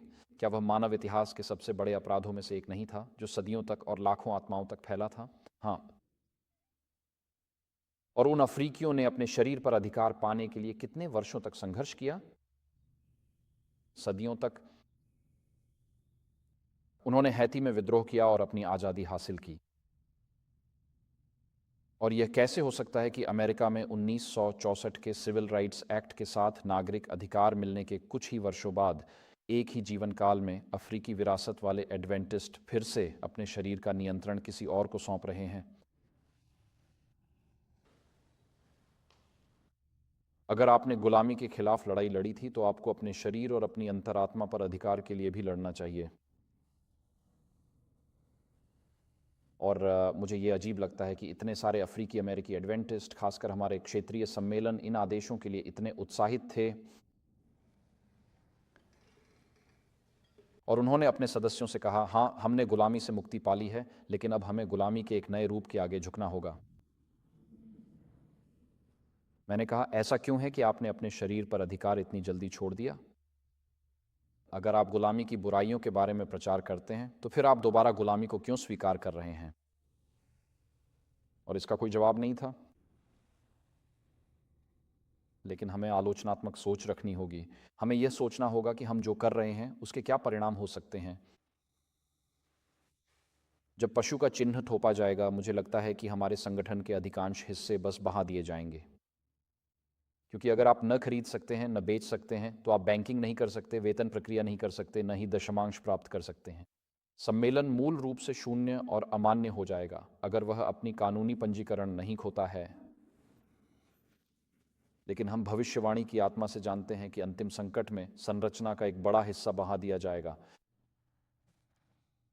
आज हम में से कुछ खुद को सांप्रदायिक दीवारों के बाहर पाते हैं, मतलब सचमुच आज ही। लेकिन एक दिन कोई भी सांप्रदायिक दीवारें नहीं रहेंगी और हम सब उन दीवारों के बाहर होंगे, क्योंकि अब कोई दीवारें नहीं होंगी। सिर्फ सवाल यह है कि आप दीवारों के बाहर कैसे जाते हैं और यह कब होता है। एक बार फिर हम घर घर चर्चों की एक ऐसी आंदोलन बन जाएंगे जो स्थानीय सेवा कार्य पर केंद्रित होगी, जैसा कि सिस्टर व्हाइट कहती हैं, उस अंतिम संकट में घर घर जाकर हम घर घर चर्चों की एक ऐसी सेवा कार्य बन जाएंगे जिसमें स्थानीय प्राचीन डीकन और डीकनेस होंगी, लेकिन कोई प्रशासनिक संरचना नहीं होगी जो हमें एक बार फिर परमेश्वर और उसके लोगों के भविष्यवाणी के शत्रुओं के हाथों धोखा दे सकती है। आप आज दीवारों के बाहर हो सकते हैं, लेकिन आप अभी भी विश्वास के भीतर हैं। और एक दिन हम सभी दीवारों के बाहर होंगे, लेकिन परमेश्वर की कृपा से हम फिर भी विश्वास के भीतर रहेंगे। इसलिए यह वास्तव में कोई फ़र्क नहीं पड़ता कि आप आज दीवारों के अंदर हैं या बाहर, क्योंकि एक दिन वे दीवारें भी नहीं रहेंगी। जो मायने रखता है वह यह है कि क्या आप विश्वास के भीतर हैं। तो आज मैं आपसे क्या मांग रहा हूँ, आज मैं आपको किस बात की चुनौती दे रहा हूँ। और आप में से जो लोग इसे ऑनलाइन देखने वाले हैं, मैं आपको जो चुनौती देना चाहता हूँ वह ये है, अगर हम इस सारी ऊर्जा को एक दिशा में लगाना चाहते हैं, अगर हम उस सारी भाप को पकड़ना चाहते हैं जो एडवेंटिस्ट दुनिया में निराशा, हताशा, मोहभंग और अलगाव के रूप में उठ रही है, अगर हम उसे एक दिशा में मोड़ना चाहते हैं, तो मैं आज आपको चुनौती देना चाहता हूं। अगर आप इसे देख रहे हैं और पवित्र आत्मा ने आपको ये समझाया है कि वो आज से कोई भी व्यक्ति किसी भी एडवेंटिस्ट कॉन्फ्रेंस, मिशन या फील्ड को किसी भी रूप में दशमांश राशि वापस न करे जब तक कि निम्नलिखित शर्तें पूरी नहीं हो जाती। जनरल कॉन्फ्रेंस को चाहिए कि वह संयुक्त राष्ट्र के साथ हमारे संघ को भंग करे और सभी आधिकारिक बयानों को रद्द करे, ताकि हम मसीह की शुद्ध दुल्हन बन सकें और बाबुल की वेश्या की बेटी के गुणों से बच सकें। बहन व्हाइट कहती हैं कि बाबुल की वेश्या बेटियों की दो विशेषताएं होती हैं। वे इस संसार के राजाओं के साथ गठबंधन करती हैं और वे पोपाई की शिक्षाओं को अपनाती हैं। हम इस संसार की राष्ट्रों के साथ गठबंधन में हैं और अंतरात्मा को अधीन करके हमने पोपाई सोच को अपना लिया है। हम बहन व्हाइट द्वारा दी गई बाबुल की वेश्या बेटी की परिभाषा के बहुत करीब आ रहे हैं। मैं ये नहीं कह रहा कि हम वहाँ पहुँच गए हैं, लेकिन हमारे पास वे विशेषताएं हैं। तो हम क्या चाहते हैं कि हमारी जनरल कॉन्फ्रेंस तुरंत संयुक्त राष्ट्र के साथ संघ को भंग कर दे, और सभी बयानों को भी। बयान क्यों? क्योंकि हमारे पास 28 मूलभूत विश्वास हैं, और प्रशासक जानते हैं कि एक नया प्रशासनिक विश्वास लाने में 10, 15, 20 साल लग जाते हैं, लेकिन वे जनरल कॉन्फ्रेंस में एक ही दिन में नया बयान जारी कर सकते हैं, जो विश्व चर्च के लिए 20 साल की बाइबल अध्ययन प्रक्रिया को दरकिनार कर देता है, और उन आधिकारिक बयानों में असर होता है। दुनिया यही सोचती है कि हम यही मानते हैं। यही वे बयान हैं जिनका इस्तेमाल नियोक्ता कोविड के दौरान आदेशों में एडवेंटिस्टों को नुकसान पहुंचाने के लिए करते हैं। तो ये आधिकारिक बयान चर्च के नेताओं के लिए हमारे ऊपर बिना किसी वैश्विक सदस्य की राय के नए विश्वास थोपने का एक त्वरित और आसान तरीका बन गए हैं। इसलिए हम चाहते हैं कि सभी आधिकारिक बयानों को अलग रखा जाए। दुनिया को हमसे केवल वही सुनना चाहिए जो यीशु मसीह द्वारा सिखाया गया सुसमाचार है। दूसरी बात यह है कि दशमांश कभी भी पैसे के रूप में नहीं दिया जाना चाहिए। किसी भी सम्मेलन, मिशन, क्षेत्र या दुनिया भर के किसी भी सेक्शन को तब तक नहीं जब तक कि जनरल कॉन्फ्रेंस उन लोगों से माफ़ी नहीं मांगता जिन्हें पुनः पुष्टि बयान से ठेस पहुंची है, और यह आश्वासन नहीं देता कि जीसी फिर कभी दुनिया भर के सदस्यों के विवेक पर पवित्र आत्मा की प्रेरणा को नज़रअंदाज करने का दुस्साहस नहीं करेगा। अगर संघीय सरकार, जो कि एक नास्तिक संस्था है, उन सेवा सदस्यों से माफ़ी मांग सकती है जिन्हें बाहर निकाल दिया गया था और उन्हें विवेक के योद्धा कह सकती है, अगर नास्तिक संघीय सरकार माफ़ी मांग सकती है, तो एडवेंटिस्ट चर्च क्यों नहीं? और मेरा मानना है कि 99.9999% एडवेंटिस्ट बस यही आश्वासन चाहते हैं कि हमने गलती की थी और हम दोबारा ऐसा नहीं करेंगे। और अधिकांश लोग मुकदमा नहीं करेंगे, लेकिन हम मसीह की देह हैं और हमें क्षमा और मेल मिलाप की बात करनी चाहिए। अच्छा होता अगर हम इसे व्यवहार में भी लाते। तीसरी बात, खासकर एनएडी में कोई भी दशमांश नहीं देना चाहिए जब तक हमारी सभी संस्थाएं वास्तव में उस पर सहमत नहीं हो जाती जिसे हम मानते हैं। 1930 के दशक में शैतान ने चर्च पर विकासवाद के माध्यम से हमला किया था। मेरे दादा 1930 और 40 के दशक में लंदन में प्रचारक थे, और वे हमेशा विकासवाद के बारे में प्रचार करते थे, क्योंकि उसी के माध्यम से शैतान चर्च पर हमला कर रहा था। 1960 और 70 के दशक में शैतान ने नारीवाद के माध्यम से चर्च पर हमला किया, और इसी के कारण हमारे चर्च में महिलाओं के अभिषेक आंदोलन की शुरुआत हुई। और 2010 के बाद के वर्षों में शैतान ने तीसरी लहर के नारीवाद और यौन क्रांति के माध्यम से चर्च पर हमला किया है, जिसमें विशेष रूप से ट्रांसजेंडरिज्म शामिल है। और अगर चर्च की सीमाएं यहाँ हैं और शैतान यहाँ चर्च पर हमला कर रहा है, तो प्रचारकों को भी यहीं चर्च की रक्षा करनी होगी। अगर शैतान यहाँ चर्च पर हमला कर रहा है, तो आप यहाँ पर अच्छे नरम उपदेश नहीं दे सकते। आपको वहीं होना चाहिए जहाँ युद्ध चल रहा है, ताकि झुंड की रक्षा की जा सके। एक प्रचारक, सप्त स्कूल शिक्षक या स्थानीय प्राचीन के रूप में आपको झुंड की रक्षा करनी होगी। लेकिन आज हमें इस बात की आवश्यकता है कि हमारे सभी कॉलेज, सभी संस्थान और हमारे सम्मेलन वास्तव में उसी बात का समर्थन करें जिसका हम दावा करते हैं कि हम उस पर विश्वास करते हैं। इसका अर्थ है, विवाह के संदर्भ में हम आजीवन एक पत्नी एक पति विषम लैंगिक विवाह में विश्वास करते हैं, जो एक जैविक वयस्क पुरुष और एक जैविक वयस्क महिला के बीच होता है। इसका अर्थ है कि हम बाइबल आधारित मानव यौनिकता को बनाए रखने का संकल्प लेंगे और यौन क्रांति के सभी रूपों को और उन सभी प्रयासों को अस्वीकार करेंगे जो आज एडवेंटिस्टों के बीच उस चीज़ को सामान्य बनाने की कोशिश करते हैं जिसे परमेश्वर ने निंदा की है। और एनएडी भर के प्रशासकों के लिए हम चाहते हैं कि वे बाइबल के प्रति निष्ठावान, वर्तमान सत्य के प्रचारकों, पादरियों, प्राचीनों और सप्त स्कूल के शिक्षकों पर प्रतिबंध लगाना और उन्हें रद्द करना बंद करें। मैं केवल उन बहुत से लोगों में से एक हूं जिनके साथ ऐसा किया गया है।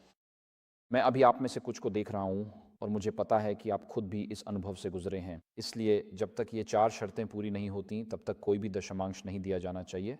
संयुक्त राष्ट्र के साथ हमारे संबंधों को समाप्त करें, हमारे सभी बयानों को अलग रखें, पुष्टि वाले बयान के लिए माफ़ी मांगें और हमारी सभी संस्थाओं में हमारे विश्वासों का पालन करने के लिए सहमत हों। और यदि हमारे नेता हर स्तर पर, यहाँ तक कि जीसी अधिकारियों सहित, और यदि हमारी संस्थाओं के नेता जैसे लोमा लिंडा और ला सिएरा और हमारे अन्य कॉलेज, यदि वे हमारे विश्वासों का पालन नहीं कर सकते या नहीं करेंगे, तो जैसा कि टेड विल्सन कहते हैं, आपको इस्तीफा देना चाहिए और बाइबल के प्रति निष्ठावान नेताओं के लिए रास्ता बनाना चाहिए।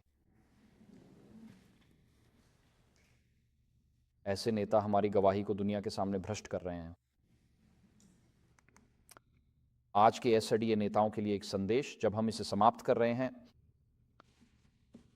मैंने एक बार एक उपदेश में कहा था, अगर आप वोक हो जाते हैं तो आप बर्बाद हो जाते हैं। अब मैं एक कदम और आगे बढ़ता हूं, अगर आप वोक बने रहते हैं तो आपको बर्बाद होने का हक है और असामान्य पंक्तियां फलेंगी फूलेंगी। तो उन एसडीए नेताओं के लिए जिन्होंने वोक रास्ता अपनाया है, अपना चुनाव करें। अगर आप वोक बने रहना चाहते हैं तो बर्बाद हो जाइए, आपको बर्बाद होने का हक है। और वफादार साधारण लोगों की असामान्य पंक्तियों को फलने फूलने दीजिए।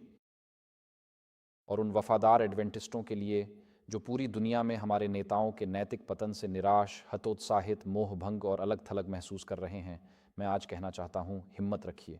आपको लग सकता है कि आप अकेले हैं, लेकिन परमेश्वर के पास उसके 7,000 लोग हैं जिन्होंने अब तक बाल के आगे घुटने नहीं टेके हैं। हम अपने चर्च के खिलाफ नहीं लड़ रहे हैं, क्योंकि हम ही चर्च हैं। हम उस शुद्ध विश्वास के लिए संघर्ष कर रहे हैं जो हमें प्रेरितों से लेकर आज तक सौंपा गया है, और हम प्रयासरत हैं कि हम मसीह की देह, मसीह की शुद्ध दुल्हन बन जाएं। हम चर्च के खिलाफ नहीं लड़ रहे हैं, क्योंकि हम ही चर्च हैं। हम अपने नेताओं के बीच धर्म त्याग के खिलाफ लड़ रहे हैं।